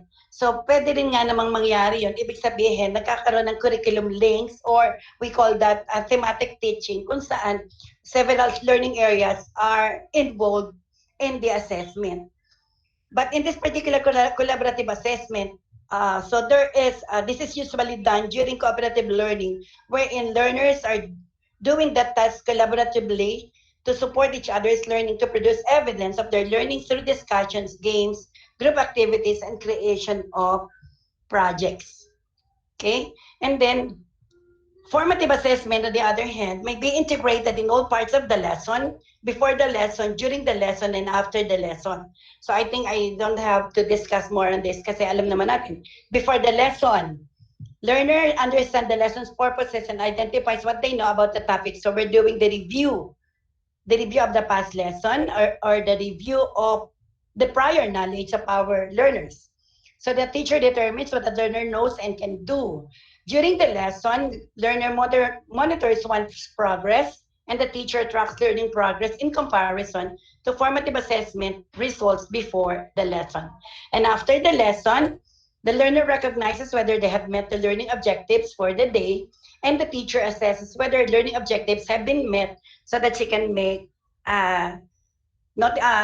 modifications or enrichment or whatever is needed based from the result of the assessment that is being done to our learners. So, aside from those mentioned, of course, we have other forms of assessment, like the diagnostic assessment. This diagnostic assessment helps to tell the teacher and the student how much they know and don't know about an upcoming topic. This helps to inform the teacher's lesson planning and identify areas that may need more or less time spent on. Like what we are doing in our school when we do the diagnostic test or assessment. Let's take, for example, the grade 2 pupil who will be the upcoming or the student who will be grade 2 this year will be given an assessment of the grade 1 test. That is an example of diagnostic assessment para malaman natin what they know and what they have learned already before they proceed to the lessons in grade 2 that the teacher can adjust. Okay. Aside from the diagnostic assessment, we have what we call the traditional assessment. These assessment practices reflect what the students are able to recall from memory through various means such as multiple choice, true or false, fill in the blanks, and matching type questions. These are the assessments that we usually do in our old school. Yun ang kaya sinasabi natin traditional, we're doing that during those times that we are still teachers. Another one, which is I think this is very important now to know this, is the authentic assessment. So authentic assessment, this assessment assesses students' ability to use what they have learned. It occurs when the authenticity of student learning has been observed. It requires information from a variety of sources such as content, work samples, observation during class activities, and conferences with students. When we talk of authentic assessment, we are talking of, sir, next slide please. Am I fast? Masyado ba akong mabilis, mga school heads? Hindi naman. Okay lang. Okay. So your thumbs up is enough. So when we talk of authentic assessment, it is realistic. Of course, it requires judgment and innovation. It asks the student to do the subject. It replicates or simulates the context in which adults are tested in the workplace, in civic life, and in personal life. It assesses the student's ability to efficiently and effectively use a repertoire of knowledge and skill to negotiate a complex task. And of course, it allows appropriate opportunities to rehearse, practice, consult resources, and get feedback on and refine performances and products. Authentic assessment, by the way, is applicable from kinder to grade 12, depending upon the task that they will perform. Okay, so we have different kinds of assessment. Number one is the performance assessment. This assessment elicits and evaluates actual student performances. It may be products, so drawings, science experiments, term papers, poems, solution to authentic problems. So meaning to say that the performance assessment is applicable to our Key stage 1 to key stage 4 learners. It may be behavior, time trial for running a mile, reciting a poem, acting tryouts, or dancing. Another kind of assessment is the portfolio assessment.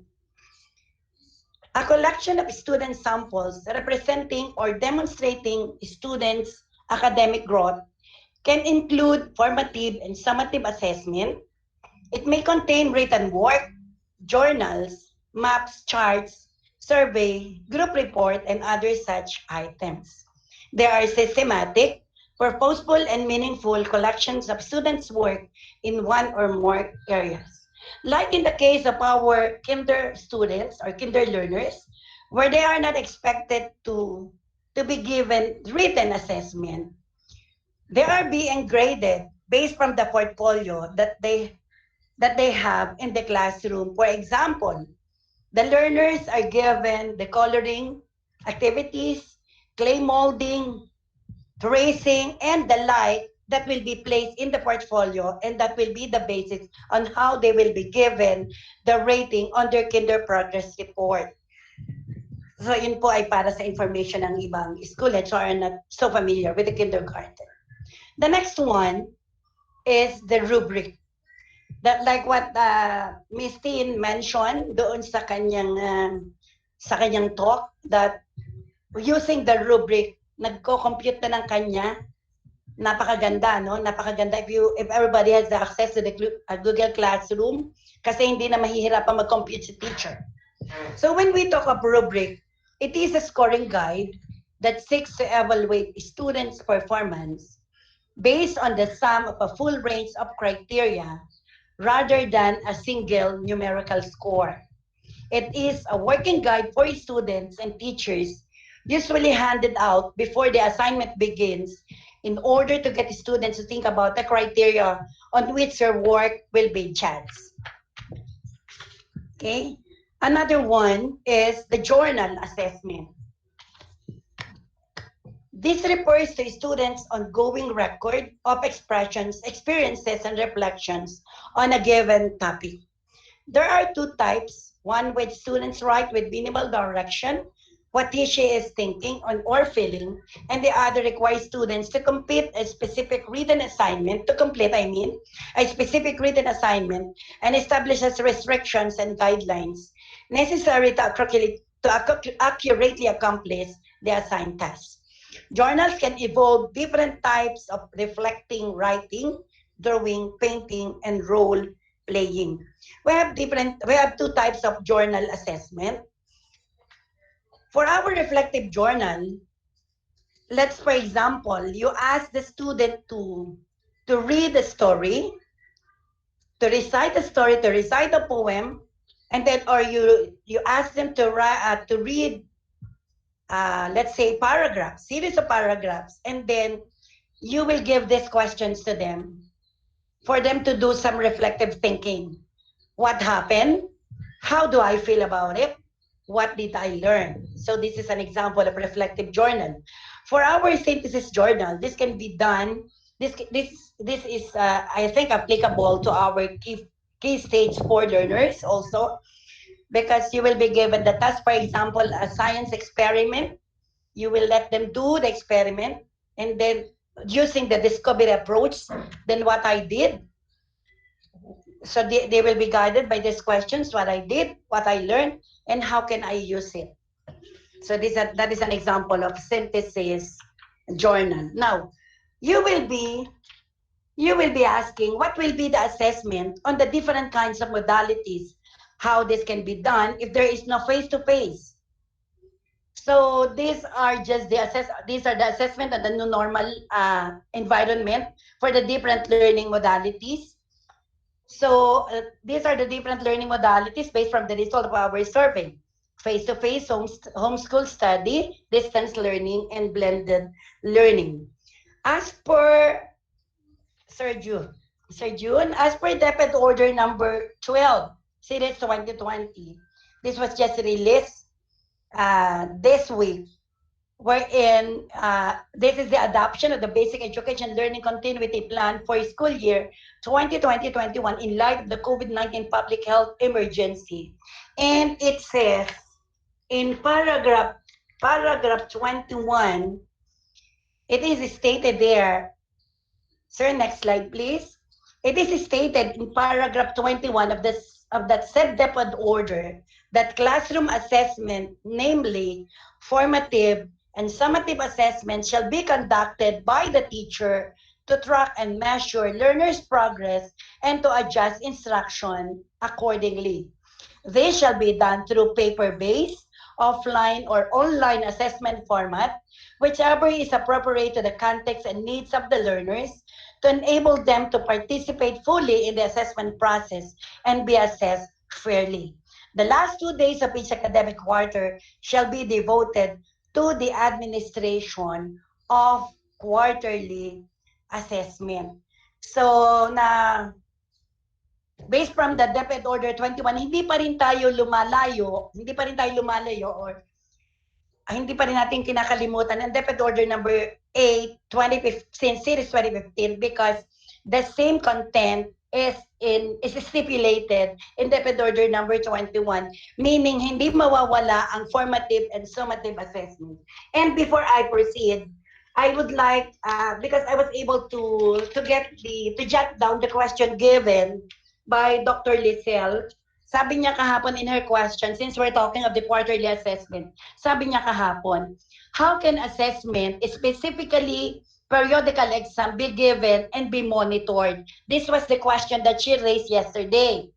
So based from our school calendar, the first quarterly assessment will be given on October 15 to 16. And let us hope that by that time, the Philippines is COVID-free and the face-to-face is possible already. But if not, the school head may come up with a scheme on how the quarterly assessment can be done. According to Ma'am Lorna, is from your meeting yesterday, sabi nga ng sir, the quarterly assessment can be given to our children, but hindi siya ipatutulugin sa bahay. Once you give the quarterly assessment or the quarterly test to our children, i-retrieve din siya sa hapon or kung anumang oras na matapos ng mga bata, kasi hindi po pwedeng itulog ang test paper sa bahay, kasi ang ating iniisip, ang magsasagot na ay ang parent. But of course, we really have to coordinate talaga sa ating mga parents, and you have to explain to them really the importance of quarterly assessment, kasi dapat maunawaan din ng mga magulang that whatever will be the result of the quarterly assessment ng kanilang anak, that will help the teachers on how to give intervention or the right interventions to be done para matulungan ang mga bata. So dapat maipaliwanag sa mga magulang na kung sila ang magsasagot, since nga online at hindi natin nakikita, sa bahay ginagawa, home study, of course, abay mataas nga makukuha ng bata pero hindi natin natulungan ang bata. And that should be explained well to our parents, na hindi sila nakakatulong sa ating mga bata. Of course. So since nabanggit naman sa DepEd Order number 12, Series 2020, that these different kinds of assessment can be applicable to different modalities. For example, the face-to-face. So, of course, we can still make use of the formative assessment. Let's say, kapag nagbigay ng module ang teacher sa magulang, pwedeng magsagot daily ang bata. Then, we have the summative assessment, and we can also make use of the authentic assessment. Like, based on the performance, pwede namang ipagawa ng magulang yung. Kaya mahalaga talaga, we really need the guidance of our parents kasi they will serve as the teachers of our children. And then, of course, they can make use of the portfolio, the rubrics, and the journal. For for our next modality, which is the homeschool study, we can use the same assessment. Yun din, formative assessment, summative assessment, authentic assessment, which includes performance, portfolio, rubrics, and journal. Palagay ko, these are all applicable depending upon the needs of our children. Hindi naman natin lahat yan ay ipapagamit sa kanila. Whatever is applicable. Like for the blended learning, kung saan kahapon it was mentioned by Ma'am Matet na parang magkakaroon tayo from the central office, na parang magkakaroon tayo ng sa TV and radio broadcast, maganda yon. But how can we, what kind of assessment can we give to that kind of platform or modality, so we can make use of the authentic assessment, and we can also use these different kinds of assessment to our learners. Yes, sir. Sir, next. And our distance learning, of course, the same assessment is applicable. Pwede po natin yang magamit. The teacher will always consider, of course, the best assessment to be given to learners depending on what they have performed or learned. Kasi ang teacher din ang nakakaalam kung ano ba ang nararapat sa kanyang mga eskwela, especially with the help of the parents. Okay? But I would like to emphasize on this for kindergarten and SPED learners. The best kind of assessment is the use of checklists, except for the hearing impaired and the blind students who are using the K-12 curriculum but with modifications. So alam naman natin na ang ating kinder at saka ang ating SPED learners, they have iba ang kanilang, iba pa, let's say katulad ng kinder natin, talagang we can make use of checklists. Based pa rin, ang checklist ay based pa rin sa rubrics na gagawin natin ayon sa makakayang gawin ng ating mga bata. So, same is true with our SPED learners. Kasi we have different kinds of learners that are being catered in our division. Just to give you some example, meron po tayong learners na, wait lang sir. Sir, pakibalik sa slide. Like for ang ating pong SPED learners, we have hearing impaired, of course, and the blind students. We have MDVI, and then we have with the intellectual disability. We have the students who are with Down syndrome. Meron po tayong GDD, global delay. And of course, we have autism. Napakarami po ng ating mga bata na gano'n, na ating kinikater sa ating division. And of course, they are making use of the checklist. And of course, since we cannot do away with assessment, we have to consider also the guiding principles in the assessment of learning. Okay, so for the first principle 1, assessment should be well aligned with the student's objectives, competencies, and educational standards. So we know for a fact that yesterday it was explained very fully or very comprehensively by Dr. Medrano about the MELT, the pivot bow, which will be used in order to assess the learnings of our learners.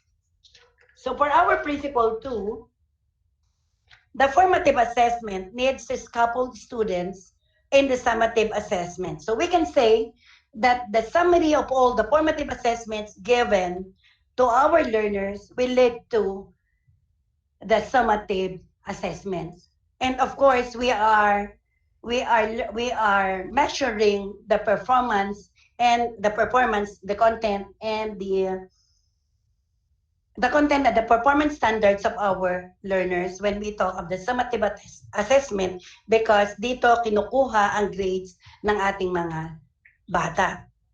So for our principle 3, we have the assessment should become more like instructions. As you can see in the picture, learners should also be guided while doing the assessment, whether it is summative, formative, or even performance assessment or authentic assessment. For our principle 4, assessment results need to be used by teachers to help students learn better.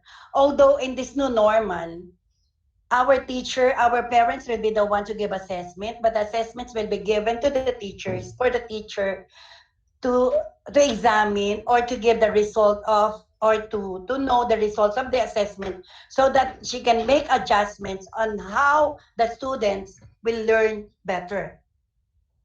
And of course, for our principle 5, assessment is not used to threaten and intimidate students.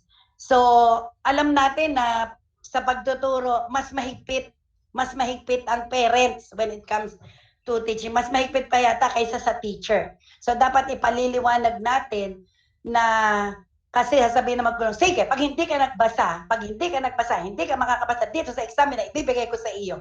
So, ibig sabihin, sa halip ng bata ay ma-motivate, ay matatakot, and then it will affect the emotion of the learners, will affect the performance when she take, or when he or she will take the exam. Kaya dapat ay maliwanag din na ang assessment ay gagawin hindi para takutin ang mga bata, kundi para matulungan siya to improve herself and to improve the performance. Okay?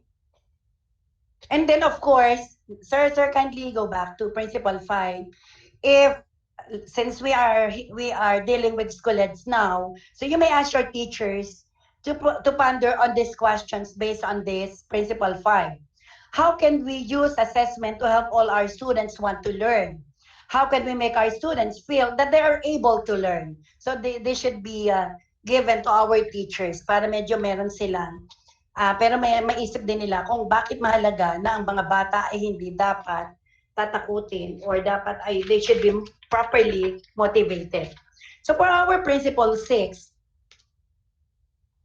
Sir June, the teacher should encourage the learning community to engage in assessment. What do you mean by this? So learning community refers to the initiative, the culture of collaboration, and it should focus on the results. So dapat maipaunawa natin yun sa mga guro. And then, of course, we have our last principle, which is the principle 7. Assessment is a technical competency. Putting your feet on the shoes of our teachers, how you are going to utilize the assessment to make decisions about the instructions, and how do you interpret assessment information? How do you identify indicators of learning? And how do you communicate assessment information to our stakeholders? So dapat yun ay maipaunawa natin sa ating mga magulang that the result of the assessment is not for teachers alone. They should be communicated well, especially to our internal or external stakeholders kung kinakailangan. Of course, who should be involved? Sir, who should be involved in assessment? Of course, the teacher, the student's peer, the administrator, and the parents. Now, dapat alam ng bawat isa ang role na kanilang ginagampanan sa, let's say, of course, ang teacher, she is the one who will be giving the assessment. Ang student, the student will be the one to do the assessment. The student's peer with the help of the other student, and of course the administrator, because the teacher should communicate with the administrator so that they can do the planning together and how to improve the performance of the learner, kasi yun naman talagang main goal natin. And of course the parents, as the guidance of the children, they should be involved also, kasi they will be helping us, especially now that we are in the new normal, mas matagal ang itinitigil ng mga bata sa bahay, kaya dapat mas malaki ang role na ginagampanan ng ating mga parents. So after giving the assessment, so how is the result of assessment communicated? The teacher gives assessment and coordinate with the parents through the PTCA, the result of the assessment, and what they can do together to help a particular learner to improve his or her performance.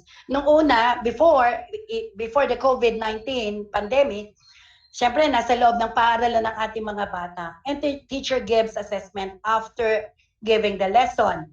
And then, the result of the assessment is being, kaya may arrow pointing to the parents are informed of the result of assessment. And then, now, in the new normal, it is a different story. In the new normal, the parent assists their child in learning and in giving the assessment provided by the teachers. Kaya continuous yung arrow. So the teacher coordinates with the parent regarding the result of the assessment. So ang magiging ano lang natin dito, paano ibibigay ni teacher ang assessment, ang lesson muna.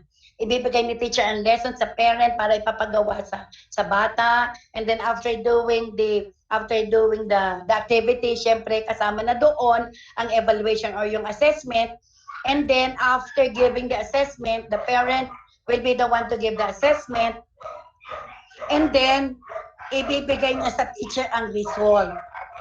So, ganun ang mangyayari. It's a continuous flow of communication. Ganun ang mangyayari.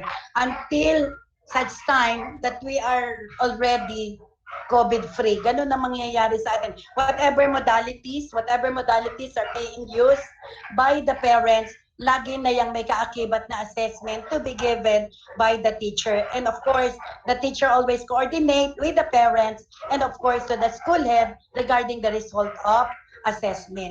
Siyempre, the school head in return will coordinate with the supervisors in charge in a particular district. And in summary, a fair assessment is one in which students are given equitable opportunities to demonstrate what they know and can do. Assessment is not only for grading or ranking purposes. Its goal is to inform instruction by providing teachers with information to help them make good educational decisions. Assessment applied in whatever learning modalities should gear toward the achievement of learners. Ito yung dapat laging ilalagay natin sa ating isip. Okay, alam ko naman na ganun ang ginagawa ng ating mga guro. And let us be guided by this. Better assessment means better teaching. Better teaching means better learning. Better learning means better students. And of course, better students mean better opportunities for a better life. So hindi ito mangyayari kung hindi magtutulong-tulong ang lahat ng involved sa teaching and learning process. So with that, with these references that I use, I should say thank you and God bless everyone. Okay, thank you so much, Dr. Marife Bautista, for such another very informative that would be very helpful in assessing our students. So sana po natin, ayan, carry pa ba? Kaya pa po? Okay, kaya pa? Sana po kayo ay may katabing tubig sa inyong mga laptops para kahit pa paano nakaka-break tayo. Ano po? So, without further ado, thank you so much again, Dr. Marife Bautista, and to enlighten us with the provision of technical assistance in the new normal environment. So, let us all welcome and listen to Dr. Marife T. Mercy PS English. Ma'am Marife, thank you. Good morning, everyone.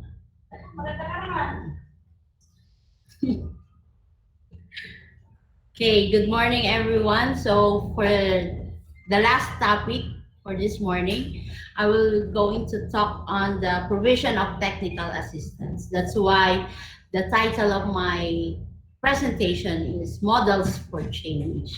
Okay. So our objectives are to understand how to provide technical assistance, be familiar with the various strategies in providing technical assistance in the new normal environment, and give the strands in the teaching learning process wherein technical assistance can be applied. Okay, so before starting my topic, let me have this quotation first. Vision is a destination, a fixed point to which we focus all effort.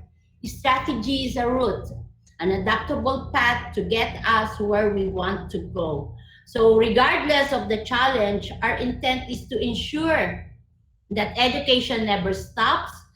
Let our teachers, learners, and parents understand the situation, and let us all fully engage towards the achievement of the desired learning outcomes. That's why in our vision, we have the plan. Our vision is a plan with wisdom, and our strategies, our approach. And of course, the TA that we are going to give is the kind of strategy that we're going to use so that the desired learning outcomes of our students could be possible. So let me first give you the role of the school head. So as school heads, or as the key leaders of the country's education system, are indispensable in achieving the government's aim to provide quality basic education. In the Republic Act 9155, or the Governance of Basic Education Act of 2001, defines a school head as person responsible for administrative and instructional supervision as a school or cluster of schools. Sabi ay a division can move without, or cannot move without, a superintendent, but it can move without a supervisor, a chief, or even an administrative staff. A school can move with a principal and a teacher, but it can move without a supervisor or a district supervisor. So ibig sabihin, ang two very essential person in the division are the school heads, the teachers, and also the superintendent. Okay. So as a school head, the school head has the authority, responsibility, and accountability for taking care of people in the school, which we called as the people effectiveness, while maximizing organizational performance and health, which is the school effectiveness, by setting the direction of the school, managing its systems and processes, promoting quality teaching and learning, nurturing oneself and others, and engaging the stakeholders in initiatives towards improvement of the school community. So that is the quality, or that is the aura or ara of the school head. And let me focus today on promoting quality teaching and learning. So the quality of the school head needs to possess in promoting teaching and learning is one, a school head should be equipped with knowledge, skills, and attitude in providing technical assistance in instruction that relates to curriculum, practice, and performance.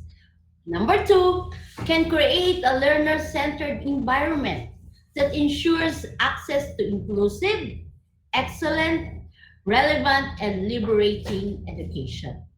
And number three, committed in providing instructional leadership towards improving competence among teachers and outcomes among learners. Okay.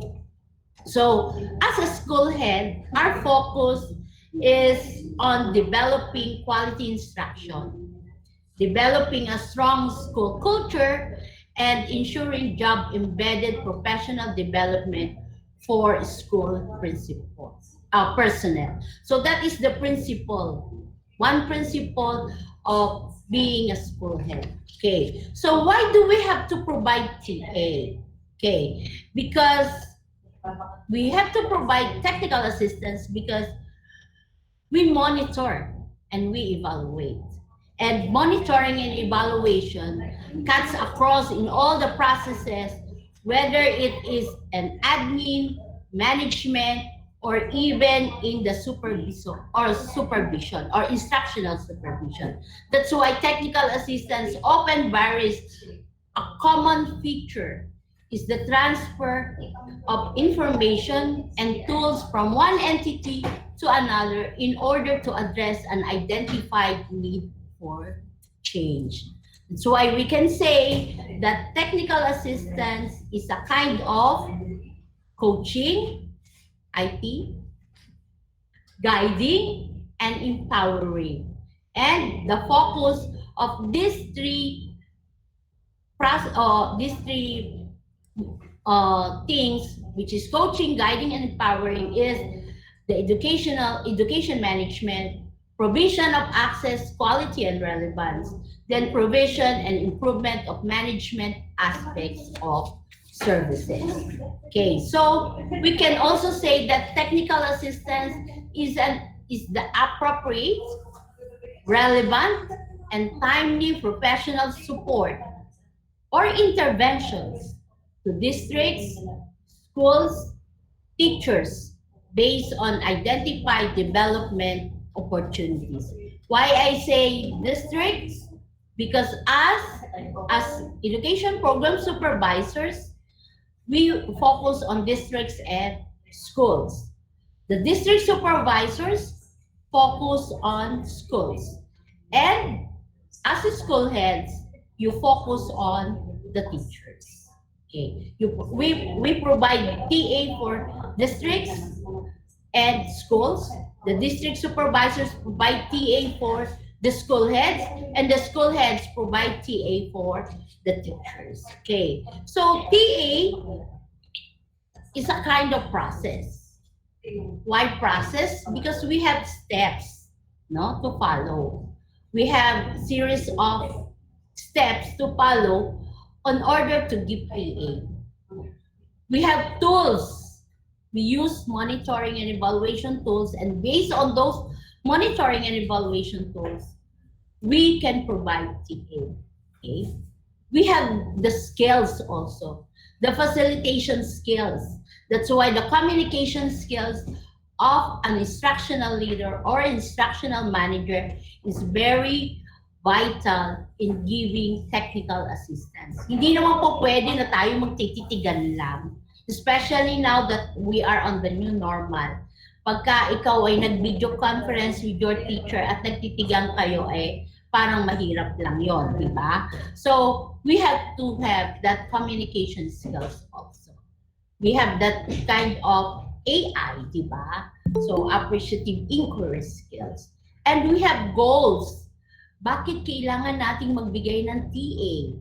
No? Hindi yung dahil ito ay kailangan lamang at kailangan nating mabigyan ng report. So we have goals in providing TA. The second one is TA is a journey. Journey because we are achieving set goals for continuous improvement. So no one is perfect in this world. So we need continuous improvement. We have to continuously improve. That's why kahit sabihin natin na-achieve na natin ang goals natin, meron pa rin tayong kailangang baguhin or meron pa rin tayong kailangang improve. It reminds the client's prime responsibility and accountability. So our clients, we supervisors, our clients are the school heads. So we have, this is a kind of reminder for us, or a reminder or reminding the responsibility and accountability. The school heads, clients are the teacher. So it is a kind of a reminder for them or for you to give them the responsibility or to remind their responsibility and their accountability.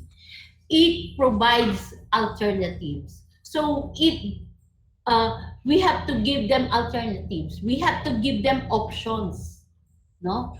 And at the end, let us leave the decision making in the hands of our clients. That's why we will not say, you do this, you better have this, but perhaps you can make it, or perhaps we can do this, or you may I suggest, And we are not one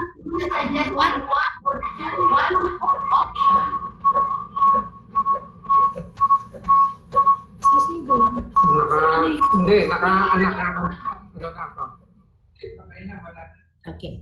So we have to provide them, or we have to let them decide. That's why we will not only provide them one option. Kasi kapag binigyan mo siya lang ng isa, ibig sabihin, yun lang ang pwedeng desisyon. But if we're going to give them 2 or 3 options or alternatives, then they can choose. Pwedeng sabihin natin na yung una, hindi naging successful, so pwede siyang magpunta sa plan B or plan C. Okay.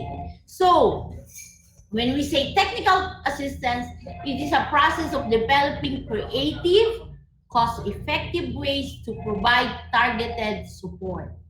It assesses gaps, barriers, and needs, and identify potential responses to address these issues. Develop a strategic plan for long-term change, or create an innovative approach to an emerging complex issues. So TA is a no-one-fits-all strategy because it is a process and it is a journey, and sabi natin kanina, we should provide alternatives and let them decide. It doesn't mean na yung isang strategy sa isang school ay pwede o akma doon sa isang school. So, there are certain differences. Hindi rin po pwede na sa pagbibigay mo ng TA, ang paraan na pagbibigay mo dito sa teacher na to ay ganito, pagdating sa kabila ay ganun din. So, we have to look into sino ba ang binibigyan ng TA, ano ba yung gap, ano ba yung barriers, baka mamaya, syempre, kasama dyan yung emotion, character, okay. Ano ba yung needs? Hindi po pwedeng lahat ng TA ay, o lahat pare-pareho sa lahat ng tao ang ibinibigay mo TA. The next one is, these are the ways on how we're going to provide TA. Okay. These are the ways. One is the information sharing. Okay. So when we say information sharing, it is just a kind of giving information. Okay. So this one, it is an information sharing. So this one is what we are doing now, or even yesterday, is a kind of technical assistance. Because we inform, we share information. So conferences or information sharing can be done through conference, meetings. Your memorandum is a kind of information sharing. And resource sharing or fact sheets is a kind of technical assistance. Okay. So those are kind of technical assistance. The second one is consultations. Ito yung malimit nating ginagawa. So the focus group discussion, the one-on-one consultation, and the coaching and mentoring. Those are kind of TA. Okay. The next one is the capability building. Okay. So when we are giving capability building, or we are giving trainings, workshops, job aids, webinars, lab session, this is a kind of, or these are kinds of technical assistance. That's why after this, if you will have the lab session, that is a kind of technical assistance to our teachers. Okay. And what are the means of giving technical assistance? So, sabi kahapon ni Chief Lorna, you have to mobilize, you have to stabilize, and you have to strategize. So at this point, wala pong pagbabago sa TA. The way we're going to give the TA, or TA, wala. If we are thinking of the instructional supervision, that is only one aspect na ating titingnan. But for now, wala pa tayo na instructional supervision na pinagagawa sa atin because new guidelines for instructional supervision will be coming out from DepEd Central. So wala pa po tayo noon. But because we are aiming or we are providing TA or we are parang tipong inihahanda natin ang ating mga teachers sa magiging sistema sa August 24, let us now provide those things kung anong alam natin, kung ano ang natutunan natin o nababasa natin o naririnig kahit kahapon, no? Sabi nga lagi, information overload tayo kahapon. So, let us share it to our teachers. Kasi that is one way of providing technical assistance to them. And that is one way of giving them information on what will happen come August 24. So, these are the means on how you're going to strategize in providing, strategizing the way how you're going to provide TA. So one is phone calls. Siyempre kapag hindi ka marunong ng email o kaya ay medyo mahina, ay di phone call ang gagamitin. Okay. Yung email, you can email everyone or you can have it. Then the social media, which is blogs, Twitter, and Facebook. Okay. So these are the means of networks. Okay. Next one is the e-newspaper. Okay. E-newspaper, magpo-provide ka ng parang you're being creative. You have your own page. You're going to make a newspaper. This is an era or this is a moment of visual communication. That's why kailangan tayo ating titingnan, hindi dapat kapag ka letter lang na letter at text lang o kaya message sa FB, ang gagamitin natin ay sasakit ang mata. Meron minsan tandaan natin na marami ring minsan ay mas gusto ng teacher na makinig kaysa panoodin. Meron naman teacher na gusto ay manood kaysa makinig. That's why we have to be creative. Discussion boards. Okay. Sabi ko kanina, when Miss Tintin used the Google Classroom, it is not only for teachers. It could be for us also. No? It could be the principal as the school head as the teacher and your teachers as your student. So you can use the discussion boards also. If those school heads who attended, or the PSDSS, who attended, or even EPS, who attended or who experienced the IC Excel, discussion board then was being applied.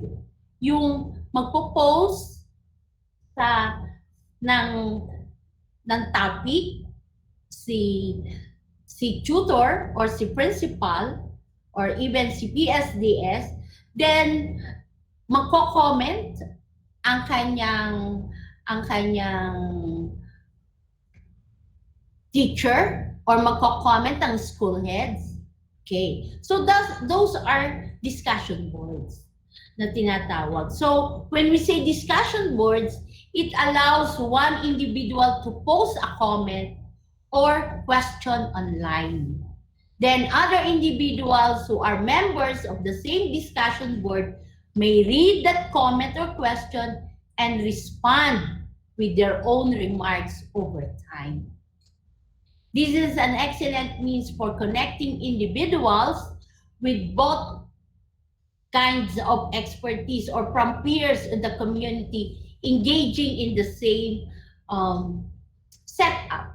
So let's say sa school level, si principal magpo-post ng you have a page, a closed page. Okay? So in the morning, magpo-post siya ng something. And then something, a quotation or even an information. And then magko-comment si teacher. Okay. So those are, then another teacher will have a comment. Then let's say sabihin natin si principal ay sumagot sa comment ng isang teacher. So those are kind of exchanging ideas. Those things are also kind of giving technical assistance. Okay. One is the video conference. So ito yung malimit natin ginagawa ngayon. The video conference. We make connections, we give informations, we give updates, we give technical assistance to our teachers and even school heads through video conference. Okay. Next one is the communities of practice. When we say communities of practice, these refer to the social units of learning that involves mutual engagement and accountability on converging competence and experience. So it is a kind of group of people, no, concerning the same passion. Pare-pareho yung inyo rin passion. So because all of us is in depth ed or in the education, we are all academicians. So our passion is about teaching and learning. So it is also a way of interacting, regular interaction. So parang tipong your school will have at least once a month communities of practice or once a month discussion of parang tipong, let's say, meron kang teacher o let's say ikaw muna as principal ang taya or ikaw muna po ang magpo-post ng discussion and then everything will parang you will share, and then the next month or the next week another teacher will going to have the sharing. So that is one way of communities of practice. So communities of practice, it is important and professional learning. It is a kind of professional learning strategy because it stimulates learning by serving a vehicle for authentic communication, mentoring, coaching, and self-reflection. Kasi pagka regular tayo nagsasama-sama or regular tayo nag-uusap-usap about our work, about insights, about what we have done, parang tipong we get to know we have to have those reflections. Nagkakaroon ng insights na, pwede pala yun. Ganito pa yun. Especially now that we are apart from each other. Hindi yung araw-araw tayo nagkakasama-sama. That's why, parang sa akin, kapag tayo yung nagbe-virtual meeting or let's say sabihin na natin nagkakaroon ng sharing, sa ngayon ay tayo ay na-excite because we seldom see each other. We seldom, we cannot even touch physically, no? That's why ngayon, the communities of practice, yung self-reflection, dahil nag-iisa akong tumatrabaho physically, so yung self-reflection, napakalinaw sa akin or napakalinaw para sa ating lahat. Okay. So, saan natin gagamitin yung strategies na sinabi ko? Kahapon pa dinidiscuss ni na Chief Lorna, ni Dr. Matet, ang teaching modalities, ang kay Chief Lorna ay about MELT, no? Idea model, and then we have the contextualization from Doc Edith, then kanina ay ang Google Classroom, and then we have the assessment. So doon tayo sa 5 iyon po ikot.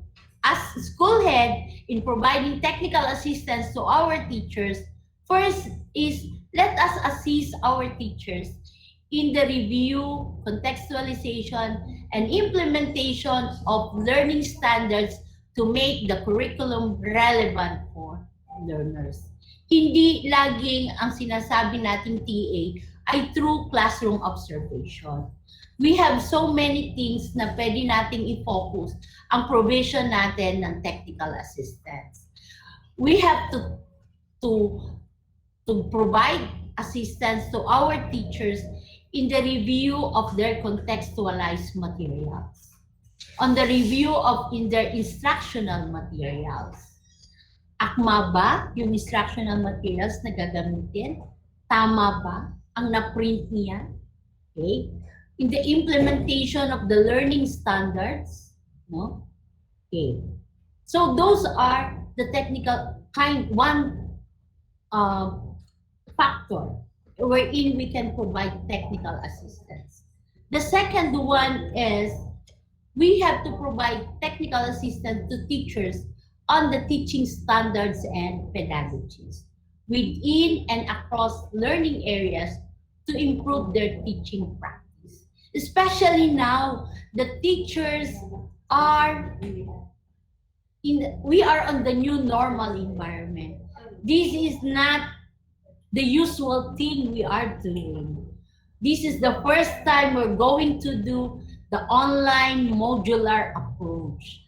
And alam ko ang teachers ay mangangapa at mangangapa sila. At the first glance of saying it is a modular or online or modular, pwedeng may teacher na magsabi madali lang yan.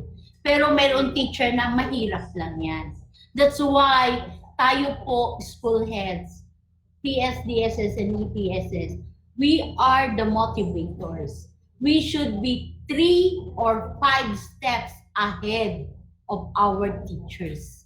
Kasi we cannot provide technical assistance if we don't have expertise, if we don't have the full knowledge of what we are going to do. That's why kaya ngayon pa lang dapat alam na natin kung paano tatakbuhin o tatakbo ang edukasyon pagdating sa August 24, the formal opening of classes. So, yun yung atin dapat. We have to be expert, no? Dahil hindi po pwede natin sabihin sa ating teachers o even sa school head na hindi ko rin alam. Teka muna. So we cannot provide it. Okay? So next one is we have to provide TA to teachers in using learning assessment tools. Ibinigay kanina ni Doc Bautista ang assessment tools. So, how are we going to provide them to you? Especially kahapon na-discuss kung paano yung process natin na gagawin when it comes to periodical assessment, when it comes to summative tests.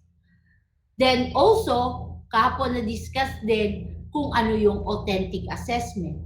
Now, we have to strategize as a school head, as PSDSS, we have to strategize now, or EPS, we have to strategize now how we are going to provide TA to the persons concerned when it comes to the provision of, or when it comes to the utilization of different assessment tools.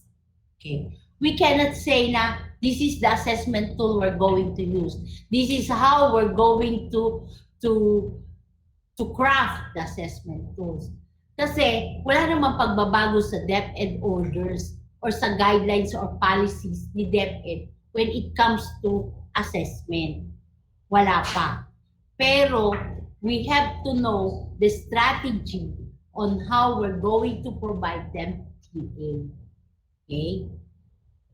So it should, and we have to use those validated feedbacks obtained from learners, parents, and other stakeholders back po napabilis. To stakeholders to help teachers improve their performance. how are we going to use the assessment result in providing TA? How we're going to use the voices of our learners in providing TA to our teachers? How we are going to use the voices of our stakeholders in providing TA? Those should be validated. Hindi hearsay lang. Hindi yung nakikita lang natin. Observation could be subjective, but we should have the tangible, the quantity and the qualitative observations so that we could provide TA, an accurate, an appropriate, and a responsive technical assistance to our teachers and even to our school heads. Okay. So, konti lang po yung talk ko.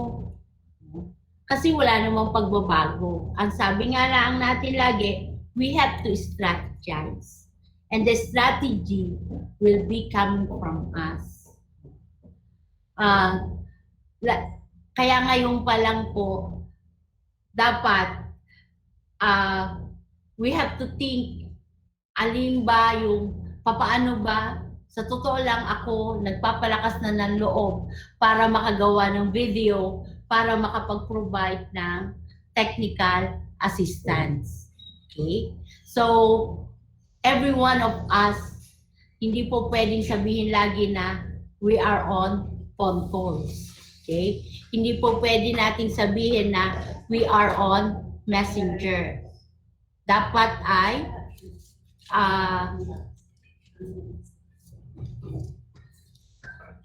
kala ko kung anong sasabihin ni Sir Patrick sa akin. Kala ko sabihin, habaan mo pa ang time. Okay. So, hindi po pwedeng sabihin natin na lagi siyang conference, lagi siyang call. We have to provide something for them. We have to be creative. No? Yung hindi tayo pagsasawaan, kahit sa in the middle of the night, ay pwede tayong panoodin at pakinggan ng ating mga teachers. So, that's it. So, what we provide you, kahit kahapon, ay it's up to you. Sabi nga natin, we have to give alternatives.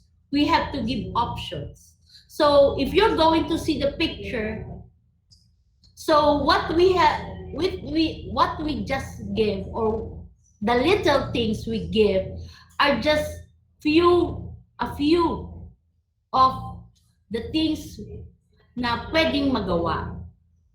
If you're going to see in the picture, the provision of, ang nagpo-provide ng TA sa picture yung matanda na may hawak ng gulong.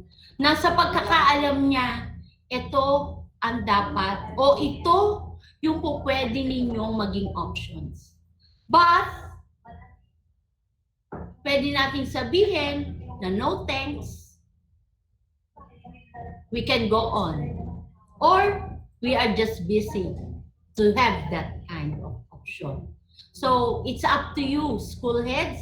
If you're kung tatanggapin o hindi ang ating mga TAs, because sabi nga natin, we are just giving options. Okay, so for that,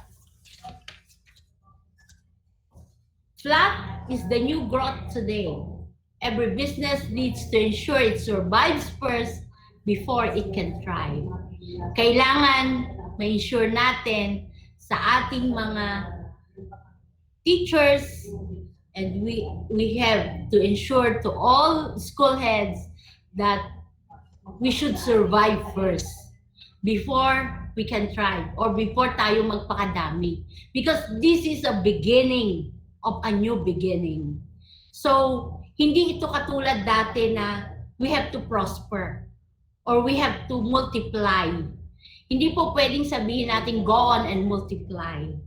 But now, what we have to do is to survive, because this is the first time we're going to do this. And I know, I do believe that we have all the guts, the glory, and we all have those kind of power to survive. Kasi ang kauna-unahang survivor ay ang teachers at ang educators at tayo. Again, good morning and mabuhay. Keep safe. Okay. So before mamaya Sir Patrick yung huli, siguro ay hindi ko muna pwedeng ibigay yung assignment. So thank you. Any question po? Okay, thank you so much, Dr. Marife Marcilia, for such very fruitful informations. Okay? So, if you have questions, meron lang po kami ditong, yung kahapon po, Dr. Lorna, hello? Ayan. So, okay pa po ba tayo? Okay pa kasi alas 11 pa lang, hindi pa naman po tayo siguro maglalunch. Ano po? So, yung kahapon po, so we have different questions. And I guess that would be thrown to a particular speaker of the topic. So meron po ngayong dito, Dr. Marife, ask lang po ng ibig sabihin, ang school pa rin po ang meeting place ng teacher at parent para maibigay ang learning at assessment tools para sa mga learners. Sir Ruben Lainez po. Sa akin po ba yon? Yes, Parang- yes po, Doc. Sa inyo po. Wait. Again. So, ibig sabihin, kapag nagbibigay ng technical assistance sa time na bumibisita ang supervisor sa school, school chain or cyclic po ang procedure habang nagtita po si principal kay HT, observer lang po si supervisor kasi ang role ni supervisor ay kausapin si principal regarding sa pwede niyang isa-adjust kay HT. Pero di po pwede magbigay ng TAC. Okay. Sometimes, TA can be given to principal and even to head teachers. Okay? Because ang head teacher po, let's say, I am the supervisor in English, and the principal happens to be an expert in mathematics, and the head teacher is an expert in English. So, naturally, when it comes to topic or when it comes to areas, learning area, mas expert po si supervisor kasi ay gano'n ang sistema. Also, technical assistance from the supervisor can be directly given to head teacher also. Especially even to teachers, lalo na kapag ka po hiningi ng principal ang opinion ng supervisor. But it doesn't mean na hindi po pwedeng magbigay. Pag hiningi po ni principal ang opinion o kaya po ay let's say, ma'am, do you have something to say or do you have something to give or something, yon saka si supervisor. Pero Sir Ruben, because expertise sometimes calls for the technical assistance, direct technical assistance from the supervisor. So, kaya po na ibibigay kay head teacher yun. Okay po. Sometimes there is a validation needed, especially when it comes to head teacher. Kasi ang trabaho po ni head teacher ay instructional supervision also. That's why pareho po silang nabibigyan, si principal at si head teacher ng TA ni supervisor. Also, sabi ko nga, TA is not only for instructional supervision. TA can be given in the different types of areas. Or TA, hindi lang po pag sinabi natin TA ay dahil ito ay nag-observe ng klase. Okay po. Okay, thank you so much, Dr. Marife Marcilia. Dr. Medrano, would you like to add, ma'am? Sorry ko dyan.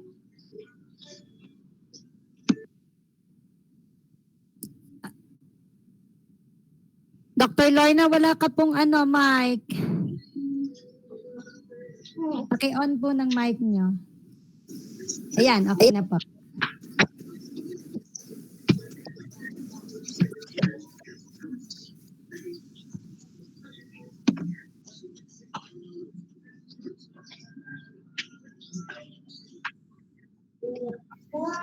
Yeah, Chief, mahina po ang dating mo. Ma'am, charger isa.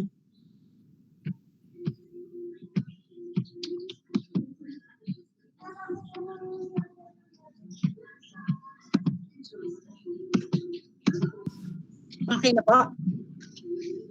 Hello?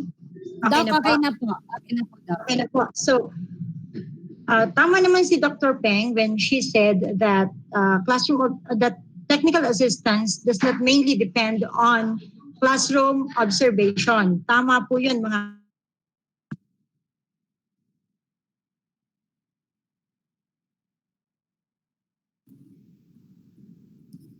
Doc Lorna, nawawala ka po.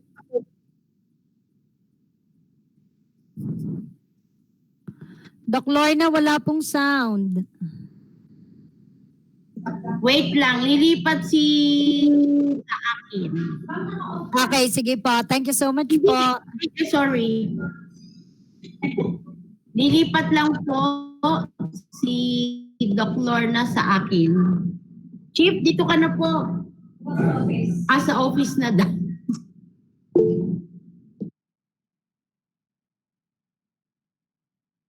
Okay, habang lumilipat si Dr. Lorna, si Chief, ay isasangguni na din po natin yung mga questions para kahapon at kung sino po ang in charge na speaker to answer. Permission to speak, Miss Ivy. Miss Ivy, Yes, permission. ma'am. Go ahead. I think it's the question is the question of Sir Ulysses is for me. Yung tanong niya, I will just reread this. Yung inaninipen kasi nakalagay dito to Dr. Maria Fe, nakalagay kasi medyo malayo na. Wait lang. Kasi tinatanong niya kung yung pagbibigay ba daw ng assessment ay sa school, parang dun mag-meet pa rin sa school. Yan ang parang ang tanong ni Sir Ulysses. Tama ba ako, Sir Ulysses? Ito, wait lang. Ito. Salamat po, Dr. Maria Fe. Ask ko lang po ng ibig sabihin ng school pa rin po ang meeting place ng teacher at parent para maibigay ang learning assessment tools para po sa mga learner. Si Sir Ruben Lenes po ng Bulacni National High School. Salamat po. If I remember right, I have not mentioned that the meeting place will be the school. Parang wala naman ako nabanggit na gano'n. Pero sir, what I emphasize is that ang assessment ay manggagaling sa guro to be given to the parent. Pero kung sabi ko nga, the school is always the scheme para magawa ang lahat ng bagay. Kasi pwedeng we can ask the assistance of the local officials or the barangay officials in order for those assessment to reach the house of our children. Hindi nangangailangan sila pumunta sa eskwelahan para doon magbigayan ng assessment. Marami tayong scheme na pwedeng magamit. Halimbawa, sa bahay-bahay po pwedeng umusap ng isang konsehal, si teacher o pwedeng si teacher mismo with the help of the council may sasakyan para talagang safe tayo because we have to consider also the safety of our teacher. Pero syempre lagi nagagamit tayo ng mga importanteng equipment para maiwasan natin na sila naman ay mahawa rin ng virus na hindi natin alam kung nasaan. But I did not mention that they will be meeting in the school. Syempre gagawa ang paraan ng guro kung paano maipapaabot sa parent ang assessment because we can do that. We can send a soft copy lalo na kung ang parent ay may access sa printer. Kung wala naman, the teacher can send a hard copy to the children concerned, no? Kasi lagi na ang iniisip natin ay kaligtasan ng bawat isa, kaligtasan ng mga bata, kaligtasan ng mga teacher, kaligtasan ng mga guro. At alam ko na laging ang mga guro at ang mga schools ay may paraan kung paano maipapaabot ang assessment or kung ano man, even the activities to be done by the students. I just want to share, in one of the schools in the North District, meron doong even before this pandemic, meron doong ginagawang meron na silang, right after the Taal volcano eruption, meron na silang activity na ginagawa. Meron silang video with the parents na doon kinakandak ang lesson. At the same time, doon din nagkakaroon ng assessment. At dahil ako nga ay member ng FB group na yon, nakikita ko ang nangyayari. So I think, hindi possible, hindi imposible na makarating sa mga bata ang mga dapat nilang malaman even without going to school. Palagay ko. Sir Ruben, did I satisfy you with did I answer your question, Sir Ulysses? Sir Ruben Lanes. Okay. Doc IT, I just would like to add something, Ma'am Fe. Yes, ma'am. Okay, so the question of Mr. Ruben Lanes from Bulacni National High School. Gusto ko din lang magdagdag, Ma'am Fe, no? So, Sir Ruben, as mentioned by our resource speaker, we have different kinds of assessment.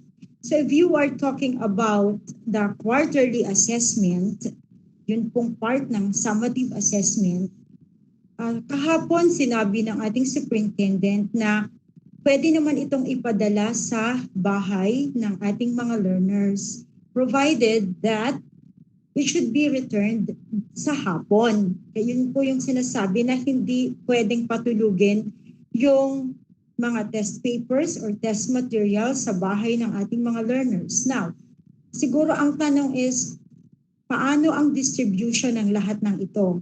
Ito po ay dapat nakasama, mga school heads, sa inyo pong gagawin na readjustment ng inyong LCP. So, sabi kahapon ng ating superintendent, dapat operationalize. So, isasama nyo po ito on how you will be giving the quarterly assessment test, yung test materials na to sa ating mga learners. Kasi ang nakikita ko po, it will just be like distribution of modules. Parang ganun din siguro yung magiging scheme natin. Doon naman po sa other forms of assessment na binabanggit din ni Ms. Fe, paano magkakaroon tayo ng mga authentic assessment, formative assessment, and the like. Ito po ay makikita doon sa modules na gagamitin ng ating mga bata. Kasi doon po sa modules, incorporated na po doon ang mga assessment sa bawat parts. So kung halimbawa, meron po siyang formative assessment na bibigay ng guro, nandoon at kasama na po ito sa module. So definitely, pag bumalik po yung sagot ng mga bata doon sa module, kasi if we are having the modular distance learning, meron na rin po siyang sagot. So, kumbaga, yun na po yung part ng kanyang assessment. At yun naman pong sa authentic assessment, maaaring ito ay performance assessment. Pwede rin po na makita ito doon sa module or pwede pa rin magpagawa ang guro ng iba pang authentic assessment at itong mga output na ito ay ipadadala na lamang na para din lamang nagpapadala ng module sa atin po sa paaralan kung sila po kung saan po yung i-declare ng school head na sinabi nga kahapon ni Sir na meron tayong drop of points at meron din tayo na distribution area. So ganun din lang po 'yon. Now, doon naman po sa kanina na sinasabi naman tungkol sa technical assistance natin, ano po yung sa topic naman ni Dr. Peng, tama po yung hindi lamang nakadepende sa classroom observation ang atin pong pagbibigay ng technical assistance. Our role in providing PA does not depend merely on COT alone, in conducting COT. If we are engaged to what our teachers are doing, we can always give technical assistance. We can always assist. Diba? Kaya nga merong assistance. Ano po? Say, if we are having modular distance learning, how can we provide PA to our teachers? By simply monitoring the individual progress chart, yung pong ipinakita ko sa inyo kahapon, kapag minonitor natin yung individual progress chart ng ating mga learners, makikita natin doon sino yung mga bata na naiiwanan, sino yung mga bata na ang bibilis na nakakasunod. Okay? So from there, we can give assistance. Yun bang monitor natin ang mga teachers natin? Yun bang mga bata na naiiwanan? Ano ang ginagawa ng teacher? Sila, ano ang kanilang problema? So from there, we can give TA. Yun yung sinasabi ko na tayo po ay kailangan mag-strategize. Ano po mag-strategize tayo? Ano ba ang dapat gawin kapag may mga bata na naiiwanan? Ang teacher, syempre, iti-TA natin on how to give interventions. So, balik ulit tayo dun sa ating regular na ginagawa. At yun namang magagaling na mga bata na nakikita doon sa individual progress chart nila, ang gagaling na nila, ano pa ang ibinibigay ng guro? Yun. That's how naman, anong TA ang pwede nating ibigay? How to make enhancement, yung mga enrichment exercises. Yun po yun. Isa pa, pagdating po sa lesson exemplar, di ba? We can also provide TA. We can always coach our teachers. Part yun ng instructional supervision. Yung bang kanilang ginagawang mga lesson exemplars ay complete? Complete ba ito as per Regional Memo 296? Tama po ba ito? Yun bang mga activities? Are the activities indicated in the lesson exemplar appropriate for the grade level? Appropriate ba? At kitang-kita ba doon yung ating 4Cs, yung ating collaboration, yung ating communication, nandoon ba lahat yon? So, kailangan lang po maging engaged din po tayo. Tapos yung sinasabi, pag ito naman ay online modality. So, kanina may pinresent din po si Dr. Christine about Google Classroom. Tayo ba? Paano makakapagbigay ng TA? So, naulit din niya kanina, pwede tayong magpa-invite doon sa teacher para makapasok tayo doon sa kanilang Google Classroom at makita natin yung scenario and how the learners are doing. So, doon sa mga pagkakataong ganito, pwede po tayong makapagbigay ng technical assistance. So, yun pong ating COT pending because there will be a guidelines, meron pong lalabas na guidelines from the central office. So, yun lang siguro yung hindi pa natin kayang gawin talaga, gawin talaga, na kasi kailangan yun ay isasaayos din based dito sa ating new normal. But the rest, pwede po nating isagawa ang ating technical assistance sa ating mga guro. Ganun po yun. Salamat po.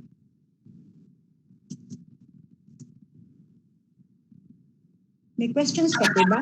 Medrano, for enlightening our school heads for what they are going to do. Okay. Meron pa po ditong tanong. Wait lang po, ma'am, ha? Opo. Ma'am Fe. Okay. Ano na ba yun? Ma'am Fe. Yes, ma'am. On how we can guarantee that parents will give the honest results of the assessment of their child. Kasi ito po ang basis natin to give rewards and recognitions to our students. Yes, Sir Glenn. Ayun din yung aking concern. Yes, kasi na-mention ko yan kanina during the discussion. Talagang there will be a tendency that the parents will be the one to answer the assessment. Kaya lang, sabi ko, we have to make it clear to the parents the very reason why we are giving assessment. Kailangan yung coordination natin with the parents ay maliwanag at alam din ng parents ang reason kung bakit tayo magbibigay ng assessment. Kung ang parent ang magsasagot ng assessment, ipaliliwanag natin sa kanila that they are not helping their children. No, kasi hindi naman tayo magbibigay ng marka sa parent. Sa bata tayo magbibigay ng marka. And reward and recognitions are useless kung hindi naman deserving ang mga bata sa bibigay natin dun. So, nakasalalay sa teachers, sa school heads, kung ano ang magiging behavior ng ating mga parents when it comes to giving the assessment to our children. Kasi mahalaga ang proper coordination and collaboration with the parents. Kasi talagang ito ay concern ng bawat isa. Lalo na, di ba, nakikita na nga natin dun sa, even in the normal situation pag may pinagawa kang project sa mga bata, ang gagawa ay ang parent. No? Ang gagawa ay parent kasi gusto niya mataas ang makuhang marka. Lalo na pag sa mga project, gusto niya mataas ang makuhang marka ng kanyang anak, kaya siya yung gumagawa ng project. So, alam natin, alam ng teacher, kung ano more or less, kung anong ability meron ng bata ang kanyang eskwela. So kapag biglang alip on the grade, ay di syempre may milagro talagang nangyari. So alam natin na yun ay maaaring mangyari, but iiwasan natin yun through proper coordination with the parents. Sir Nevard. Thank you for your question. Okay, thank you so much, Ma'am Fe. Another question. Dr. Medrano, paano daw po ang preparation ng mga teachers for lesson exemplars? Ito daw po ay weekly or daily, ma'am? Okay. Thank you. May I know kung kanino galing ang question, Doc Ivy? Okay, came from Dr. Aleli Nitoral po. Okay, Dr. Aleli, yesterday I mentioned it already that although in the regional memorandum 296, may provision po tayo na may maingay. Kanino po yung maingay? Pakimute po. Although doon po sa ating regional memo 296, there is a provision of teachers can prepare daily or weekly. Sa atin po, sa atin pong lalabas na mga module from the region, meron po tayong weekly preparation, kaya mas maganda po weekly po tayo kasi yun pong module na nakalagay po doon is intended for 1 week. Kaya para mas maging madali sa ating mga teachers, siguro po mas i-suggest na po natin na weekly na lang po yung preparation. At tatama din po naman ito doon sa sinasabi din ng Central Office na weekly ang preparation ng plan. Thank you po, ma'am. Thank you. Thank you so much, Dr. Medrano. Okay. From Ma'am Elisa po, Sherwella, Dr. Elisa. Ma'am Medrano, ang submission po ng first and second quarter of contextualize. Yes. Exemplars po ay July 13, tuloy po ba? Thanks po. Okay, maraming salamat po. This is the time for us to clarify on that matter. Lumabas po yung Regional Memorandum 296. May nakalagay po doon na July 13 and first and second quarter na po na lesson exemplar. However, until this time, wala pa po tayong nare-receive na modules from the regional office. Siguro po magkakaroon din po tayo ng adjustment, although meron pong addendum din po sa ating addendum. I cannot do otherwise but indicate that same date kasi tayo po ay sumusunod sa regional memorandum. Pero we will notify po kayo kung merong mga changes kasi hindi po ako ang pwedeng mag-decide niyan dahil yan po ay naka-indicate sa ating regional memo. Pero alam ko naman na ang region natin ay ginagawa ang lahat para magkaroon ng mas mabuti, kung ano ang mas magiging mabuti para sa ating mga teachers. Kaya siguro po, hintayin din lang po natin yung lalabas. Siguro po, baka magkakaroon ng clarification kasi hanggang ngayon nga po ay wala pa tayong modules na nare-receive. Pina-finalize po kasi ng region yung mismong copy ng first batch of modules na kanilang ilalabas. So, maghintay lang po tayo kung ano yung magiging move ng region sa mga darating na araw. Anyway, may ilang araw pa naman po tayo. Okay. Salamat po, Dr. Medrano. Para po kay Dr. Christine, Yes po. Ano po ang mga elementary, nakakapag-create po ba ng kanilang Gmail account? Kasi base po sa ating child protection policy, ang cyber safety, ano po, dapat po ay 13 years old, nakakapag-open ng account ng bata. So paano daw po yun? Yun daw po ba ay maggamit natin sa elementary? Doxing po.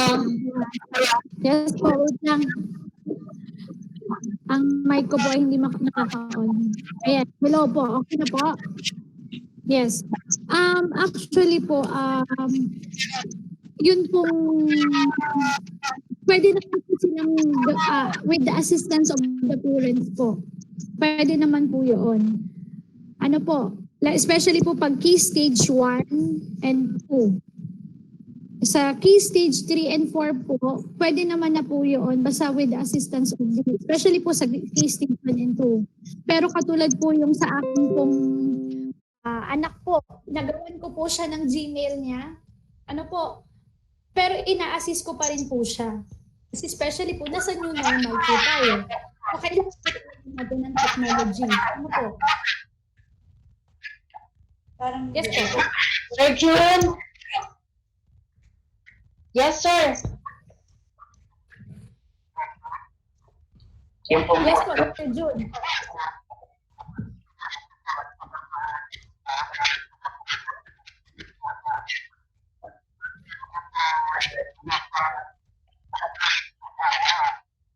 Hmm.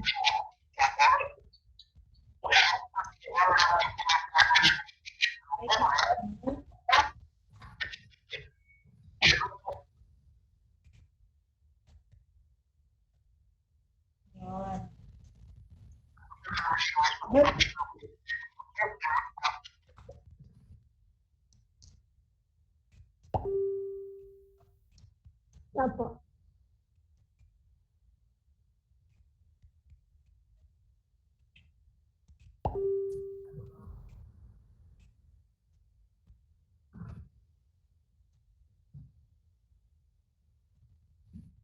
Idagdag ko lang po, Sir June.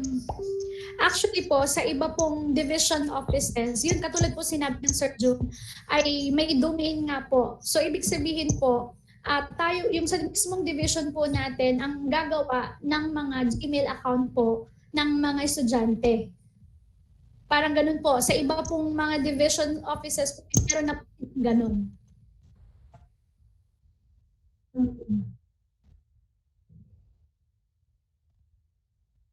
Yes. Yung, opo. Ang iba naman po, ko lang po sinasama po doon sa pinaka-account yung kanilang LRN. Tapos, yun na nga po, depende rin po yun sa gagawin po ng ating division office. Thank you po, Sir June. Apo. Parang nasa 5. Last one, usually po, yung huling last number po ng LRN.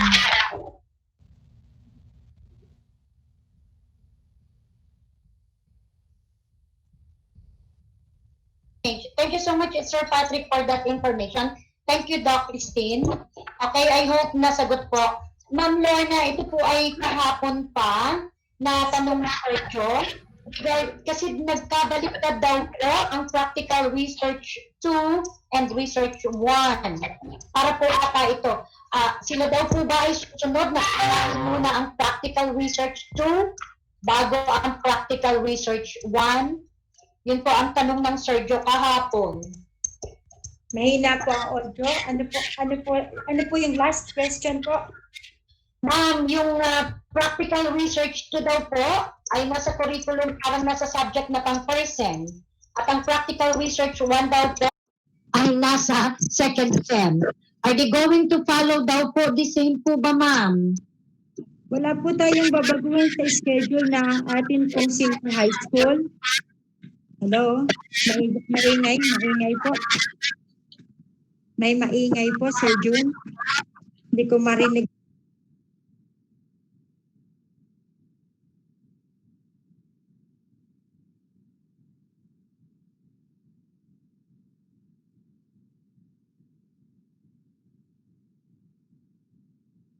Bigla.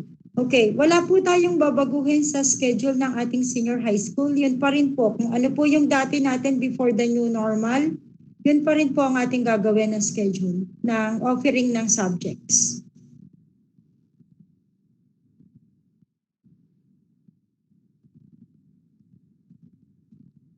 Ma'am Lorna, for other questions po, I will send that to you yesterday. Ano po ma'am? So kung may mga sasagutin po ba tayo ngayon o isa-send na lang po natin sa kanila through email or through messenger? Ano pa? Okay po. Sige. Okay, anong pa po ba tayo? Okay? Dear participants, Parang may narinig lang, may nakita ako nag-pop up ngayon. Yung tungkol po sa IS plan and IS report from Ma'am Alice Adaya. Okay, maraming salamat Ma'am Alice. Wala pa rin po tayong babaguhin pagdating po sa scheme natin kung ito ay monthly. Ganun pa rin po tayo. Pero sana po yung ating plan ay nakabatay lagi sa needs ng ating mga teachers. So definitely kung magbubukas ang atin pong klase ng August, ang atin pong first IS plan will be September. Ano po? Pero nakabatay po dapat ang ating IS plan sa tunay na needs ng ating mga teachers. Yun po ang ating gagawin po. Salamat po. Okay po. okay. So may question pa po ba so far po? Okay. So far po ay na-browse natin. Doc Ivy, dun lang po sa lesson exemplar. Yan? Opo.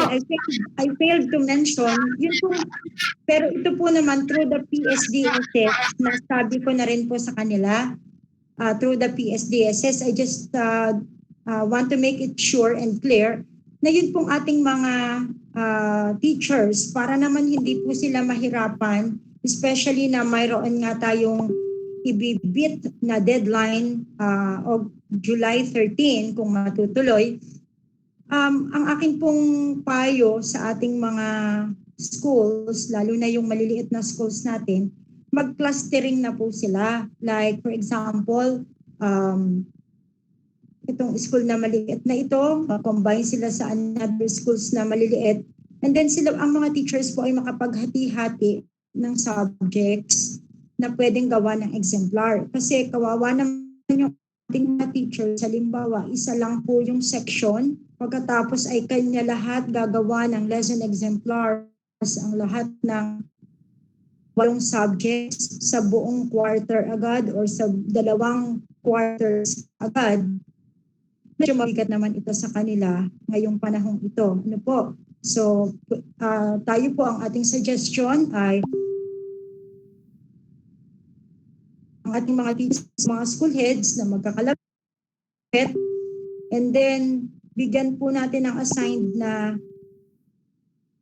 learning area itong ating mga teachers. Just see to it na lahat ng ating mga teachers naman ay mayroon pong mga assigned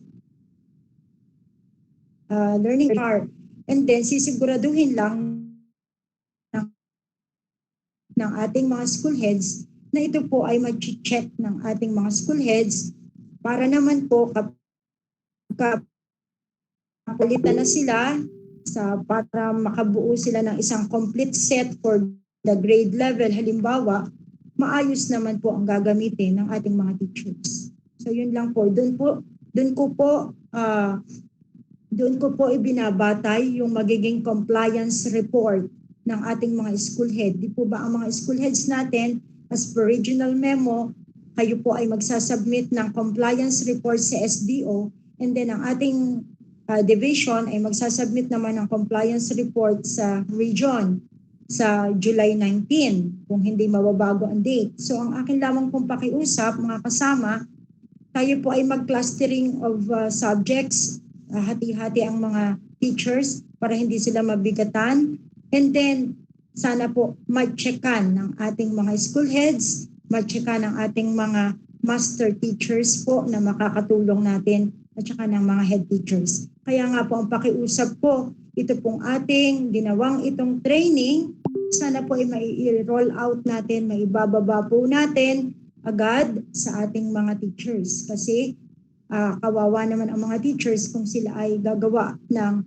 lesson exemplar na hindi naman nila alam, wala silang input kung paano nila gagawin ang mga lesson exemplars. Okay po ba sa inyo mga kasama na ito ay ating ma-roll out sa lalong madaling panahon? Pwede po kayong sa akin, magsabi. Mga kasama, tayo naman po iisa dito sa division. Ano po ang gusto ninyo? Kasi ito po ititreat natin as an action plan. Ano po, I asked Dr. Peng to post the template for action plan. Ano po na isasubmit ninyo. Kung nakalagay lang po doon kung ano ang schedule. Pero kaya po ba ito ninyo na ma-discuss sa ating mga teachers? Magsabi na po agad kayo sa akin para makapag-adjust po tayo. Tama? Hello po, Ma'am Lorna. Maring Wendy. Po, halimbawa ga po, Ma'am, kami ga po ay po pwedeng halimbawa po ay ilang schools po, magsasama-sama po kami na nakaganito rin po kami. Tapos yung school head po, mag-share po kami sa topic para po at least yung concentration po namin ay nasa isang topic lang. Okay. Okay lang po yun. Thank you po. Okay. Tama naman yun. That's one of the best strategies. Di ba kahapon ko pa sinasabi, mobilize, stabilize, strategize. So that's one way of strategizing. Ano po? Halimbawa, ikaw ay isa namang school head. Doon sa pipito naman ang iyong mga kasama sa school. Di ba? Napakabigat naman na yung 6 na topics, iyo lahat discussion. Ano? Tapos meron pang Google Classroom. So, tama po yun. Mas maganda if you can have it by na meron kayong clustering of schools. Kaya lang, i-consider po natin ang number 1, yun pong number of teachers. Ano po? Kasi alam naman natin kapag hindi kaya at kaya, ano po, katulad nito, sa Google Meet, pag napakadami, hindi naman kaya. Di po ba?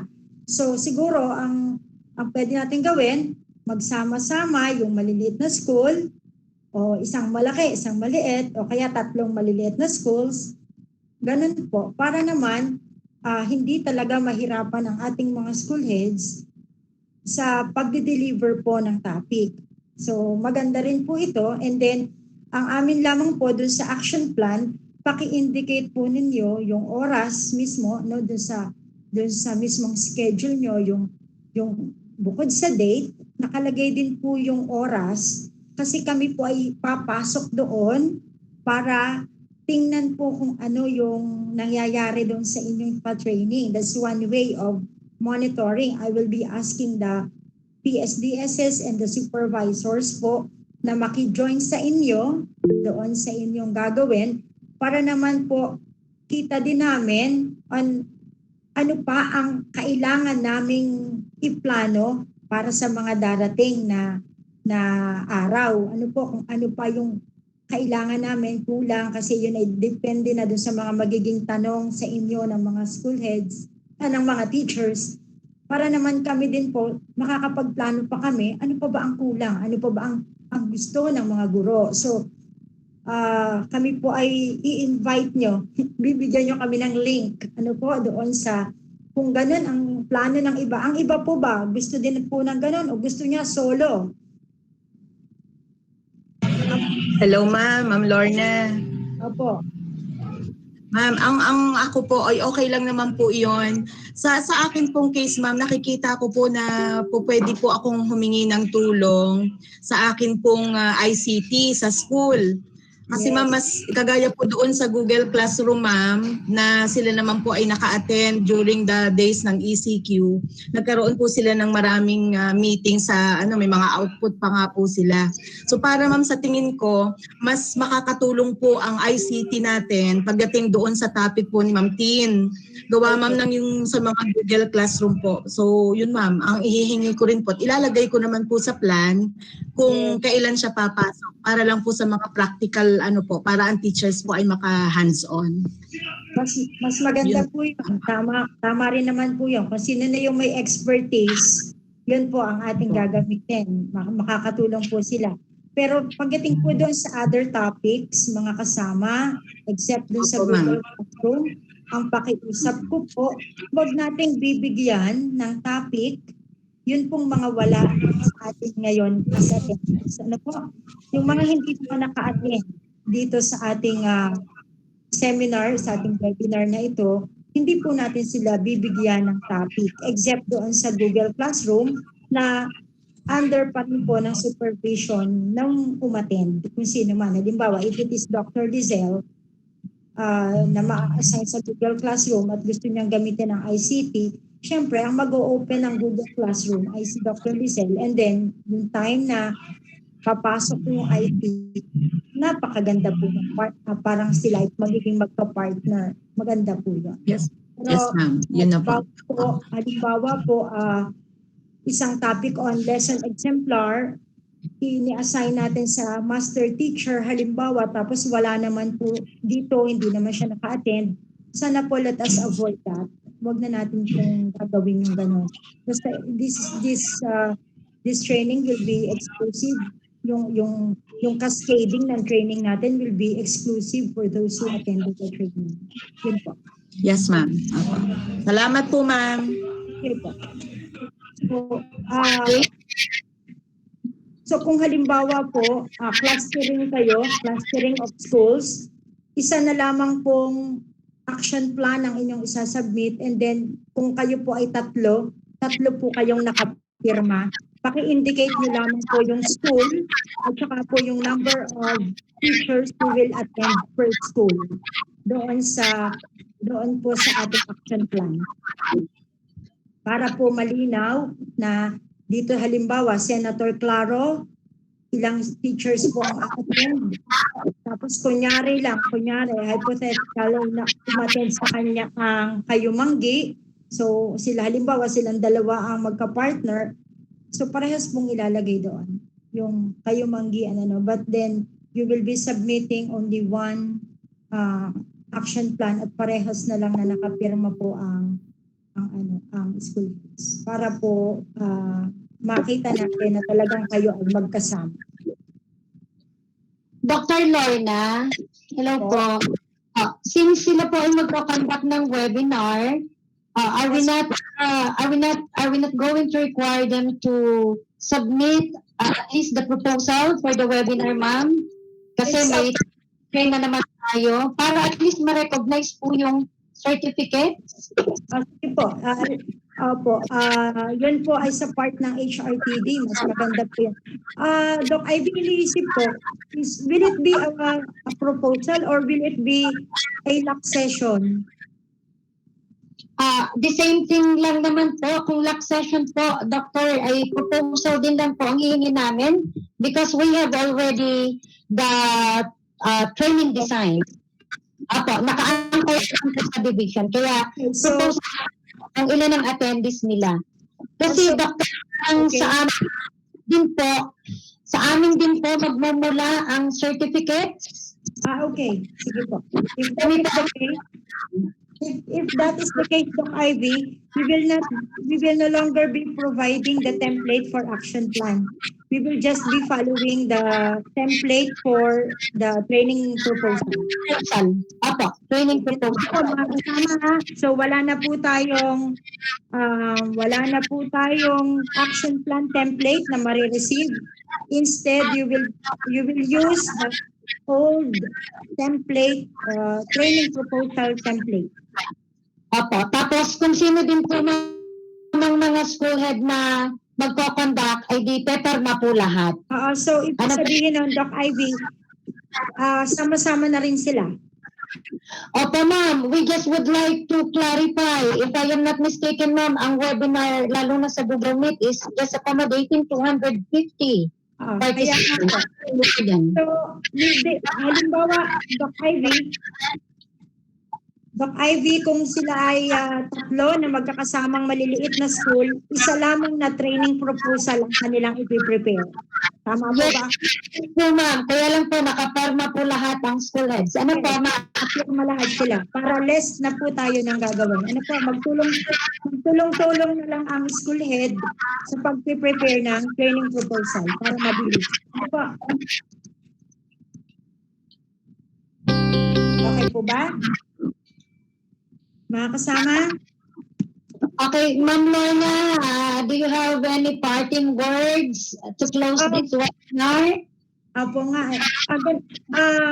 Kailan po kaya kayo po ay aking tatanungin, mga kasama, kailan po yung possibility na makapag-cascade tayo ng ganitong training sa ating mga teachers? Any suggestion po?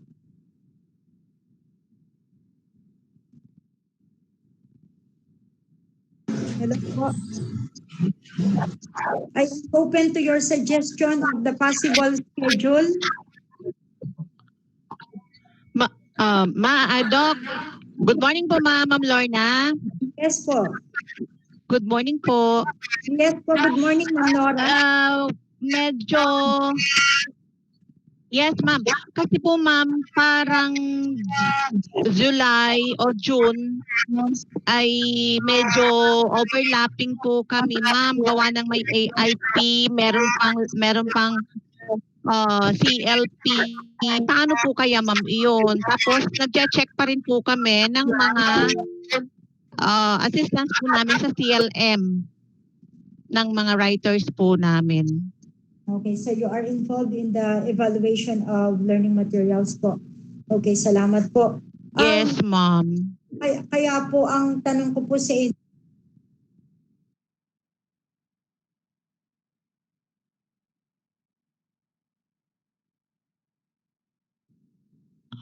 Naku, nawala na ang ma'am. Nawala na. Sir June.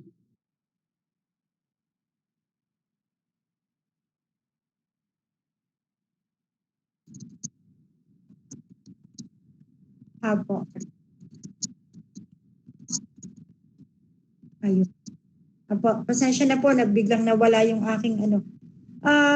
Yun po Ma'am Nora, in as much that gusto natin siya na ma-delay talaga, kasi alam ko namang madami tayong ginagawa ngayon.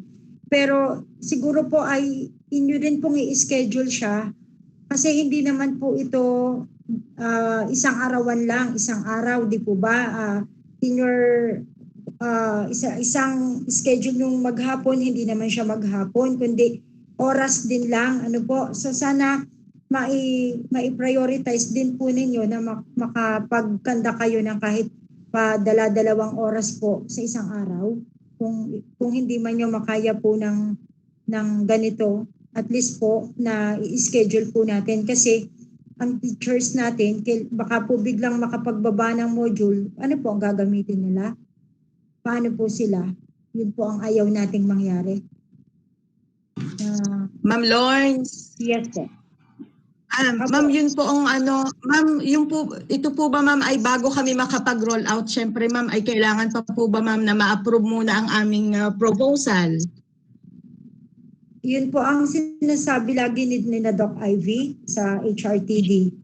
And pwede naman po itong yes po.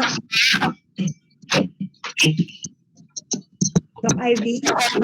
Ma'am, opo, kung magka-cluster man po kayo, kaya ma'am, paki-prepare na po siguro po. At least, upon submission at least mga 1 month tayo, Dr. Lorna.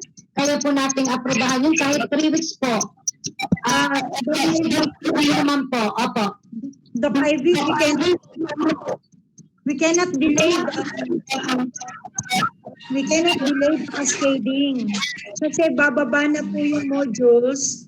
Hindi pwedeng hindi po mabigyan muna ng training ang ating mga teachers. Kaya po, sana, it will be having it in an action plan. Doc Ivy? Lorna, ang sinasabi nga lang po namin ay yung sa pag hindi po dumaan sa atin ay ang certificate po ninyo ay di sige po, kanya-kanya na lang po kayo Kasi hindi po hindi po mapepirmahan ng Sir Homer. Yes, yun nga. Lang po, pagka it's your choice, ma'am. Okay lang naman po kung naka-action plan. Pero if we can approve it, those proposals within 2 weeks, Doc Lorna, baka po 2 weeks time, kaya lang po, 2 weeks time, Dr. Lorna, pwede po kaya yan? Pasa-pasa? Kung sila po ay magpapagawa muna, kasi kung halimbawa, biglang dumating ngayon, biglang dumating na po yung modules. Kung ito po ay gagawin nila ng August, ang mga teachers po, paano makaka-comply na sila ay gagawa ng lesson exemplar? Remember sa ating RN 296, ang school heads ay mandated na i-check ang mga lesson exemplars na ito. So paano makakagawa ang ating mga teachers kung hindi natin sila maiga-guide through this training? Opo, ma'am. Hindi po natin siya pwedeng iiba ng August. Ang decision po ay iniiwan ko sa inyo at sa mga school heads kung ano ang magiging choice nila. Okay lang naman. My dear school heads, alam ninyo ang urgency. Sabi nga ni Dr. Survela kanina, ang ating pong first and second quarter as per regional memo ay nakalagay na July 13 dapat may compliance report tayo. So, paano po ang inyong gagawin? Ibibigay ko sa inyo ang tanong. Paano ang inyong gagawin kung halimbawang next week ay may dumating na memo, na modules, or next week may dumating na modules? Hindi ba po ninyo pagagawain ng lesson exemplar ang ating mga teachers?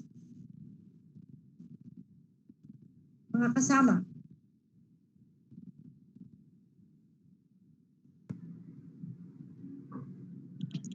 Pagagawin, ma'am. Good morning po.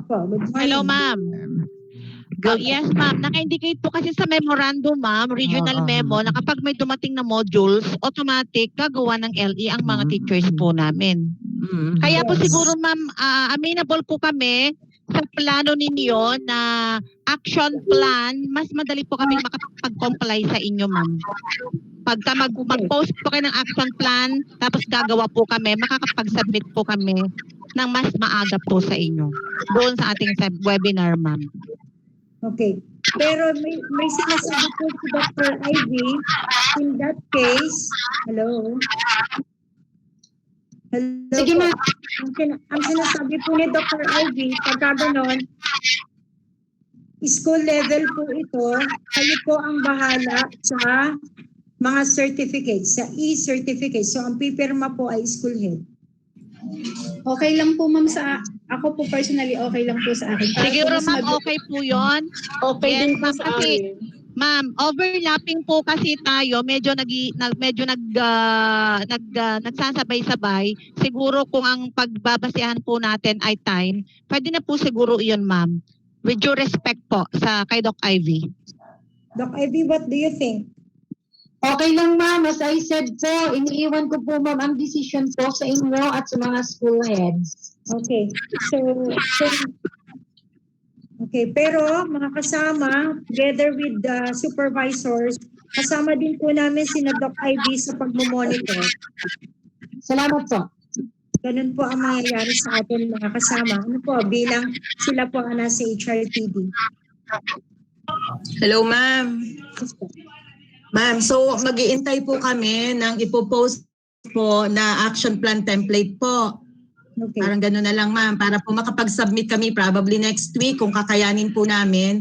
At saka, ma'am, yun pong ating mga PowerPoint presentations, edi pagka po ito full package na. Salamat po ng marami. Pinare-ready ko na po. Medyo mabigat lang po. So, ang makikiusap na lang po kami sa mga PSDSS, sa kanila na pong email ibibigay. At pagkatapos sila na po ang magsesend sa lahat ng mga school heads under their cluster. Ganun po ang mangyayari. Okay po, ma'am. Thank you po. Presentation. Yes, ma'am. Thank you, ma'am. Thank you. Okay po. Okay, Kainan, parting words po. Vote of thanks. Ma'am, wait po. Ipopost ko na po ang action plan dahil po kailangan nyo na rin po namang may submit. Asa na, ay, pa tayong definite, Doc ID?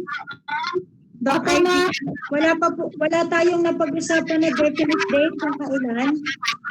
Nila, iko-conduct mo may action plan. Yes, ma'am, hindi pa po sila nasagot. Good afternoon. Good morning po. Yes po. Good morning po, Ma'am Lorna. Yes po, good morning. Glenn Orso speaking from Bulldog Integrated po. Yes, good morning, Sir Glenn. I already talked to si Richard Rojas that we're going to conduct this next week. Is it okay? Okay lang po ba, ma'am? Okay. Sige po. Since kami naman po ay marami, so siguro pwede naman po next week na po namin para mas fresh pa rin po yung topics para mabigay po namin sa mga kasama po. Okay. Doc Ivy. Hello po, Doc Ivy. So parang yung kanila pong action plan na isasubmit, ito po yung pinaka-output ng ating training na ito. Ano po? Yun po yung pinaka-output natin. Yes po, ma'am. Yes po, ma'am. Hihingi na lang din po kami kung sakali ng copy. Monitoring.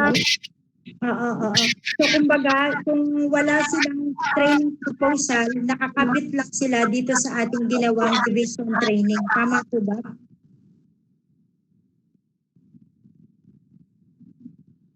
Doc Ivy? Sadya po, ma'am, ito yung magiging output ng ating training.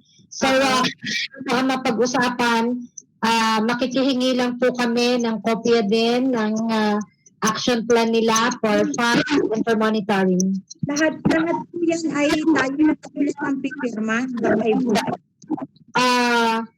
Sa action plan po, Doc, ma'am, parang kayo po, at saka po ang ASDS at ang sir po.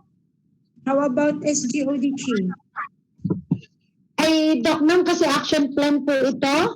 Nakaling na training ng CID, kaya okay, ano po yun, ma'am? Okay, sige po. So, narinig niyo po yun, mga kasama. So, we will be sending you the action plan template po para po dito. Okay po. Okay. Paki-open lang po ng ating mga camera kasi mag-screen shot po. Sir Patrick, pwede ka paki-screenshot. Pwede bang mag-parting words? Wait lang. Parting words. Yes, po. Nakakalimutan. Suppose na po ni Sir yung action plan. Okay. So, Surgeon po, mag-propose ng action plan. Ma'am Doc Lorna, please, your parting words and vote of thanks. Okay, so I just would like to say thank you very, very much to all of you who participated actively in this webinar. Maraming salamat po. At sana nga po itong ating ginawang ito ay makatulong sa ating mga guro, ganon din sa ating mga magulang at higit sa lahat sa ating mga learners. Ano po? So, special thanks to our HRTD SEPs, Dr. Ivy, and our HRTDFs, Sir Christian Tapire, and of course to Sir June for our IPO keeping with us for the 2 days na training natin. Of course to our Schools Division Superintendent, to our Assistant Schools Division Superintendent, to the SGOD Chief, Chief Mini, maraming salamat sa inyo. Sa aking mga kasama sa CID, maraming salamat po.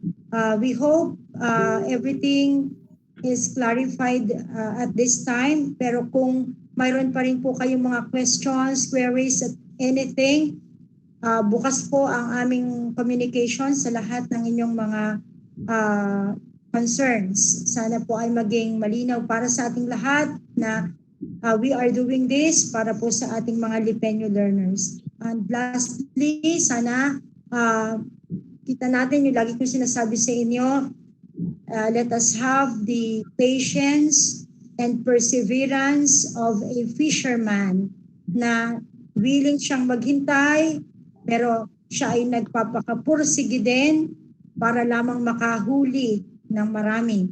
So in the same manner, sana ganoon din tayo at alam kong ganoon din tayo as we prepare for the opening of classes in this new normal environment.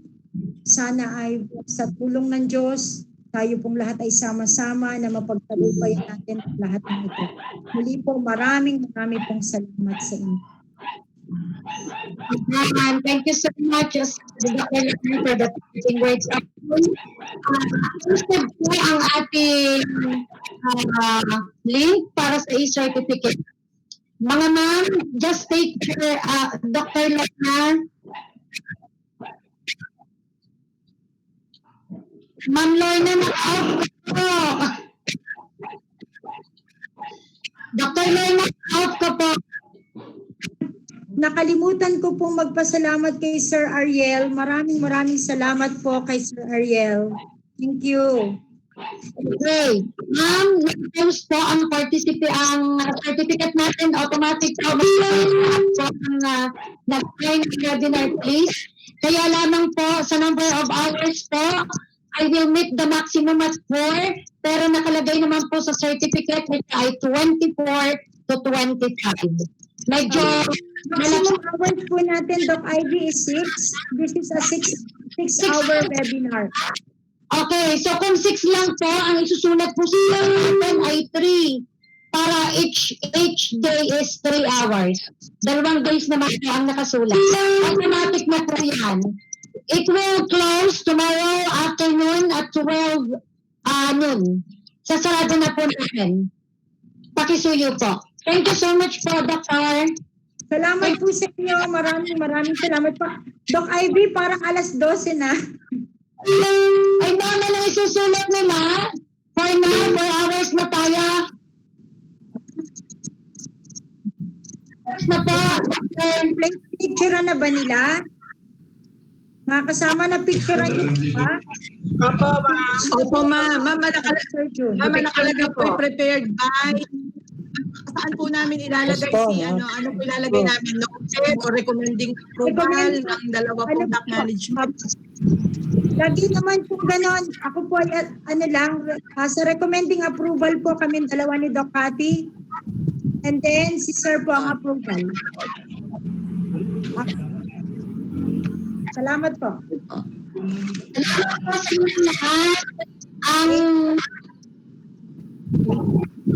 Salamat po sa lahat ng speakers. Salamat po. Medyo ship naman po para lang sa MOVs.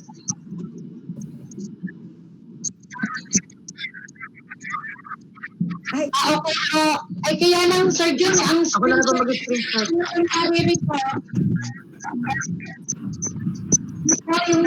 Salamat po.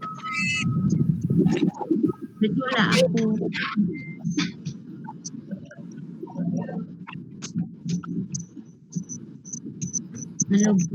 Thank you po. salamat sa inyo. Ako wala. Salamat po. Salamat po. Thank you very much po.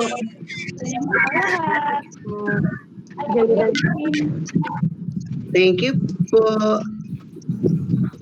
Happy lunch.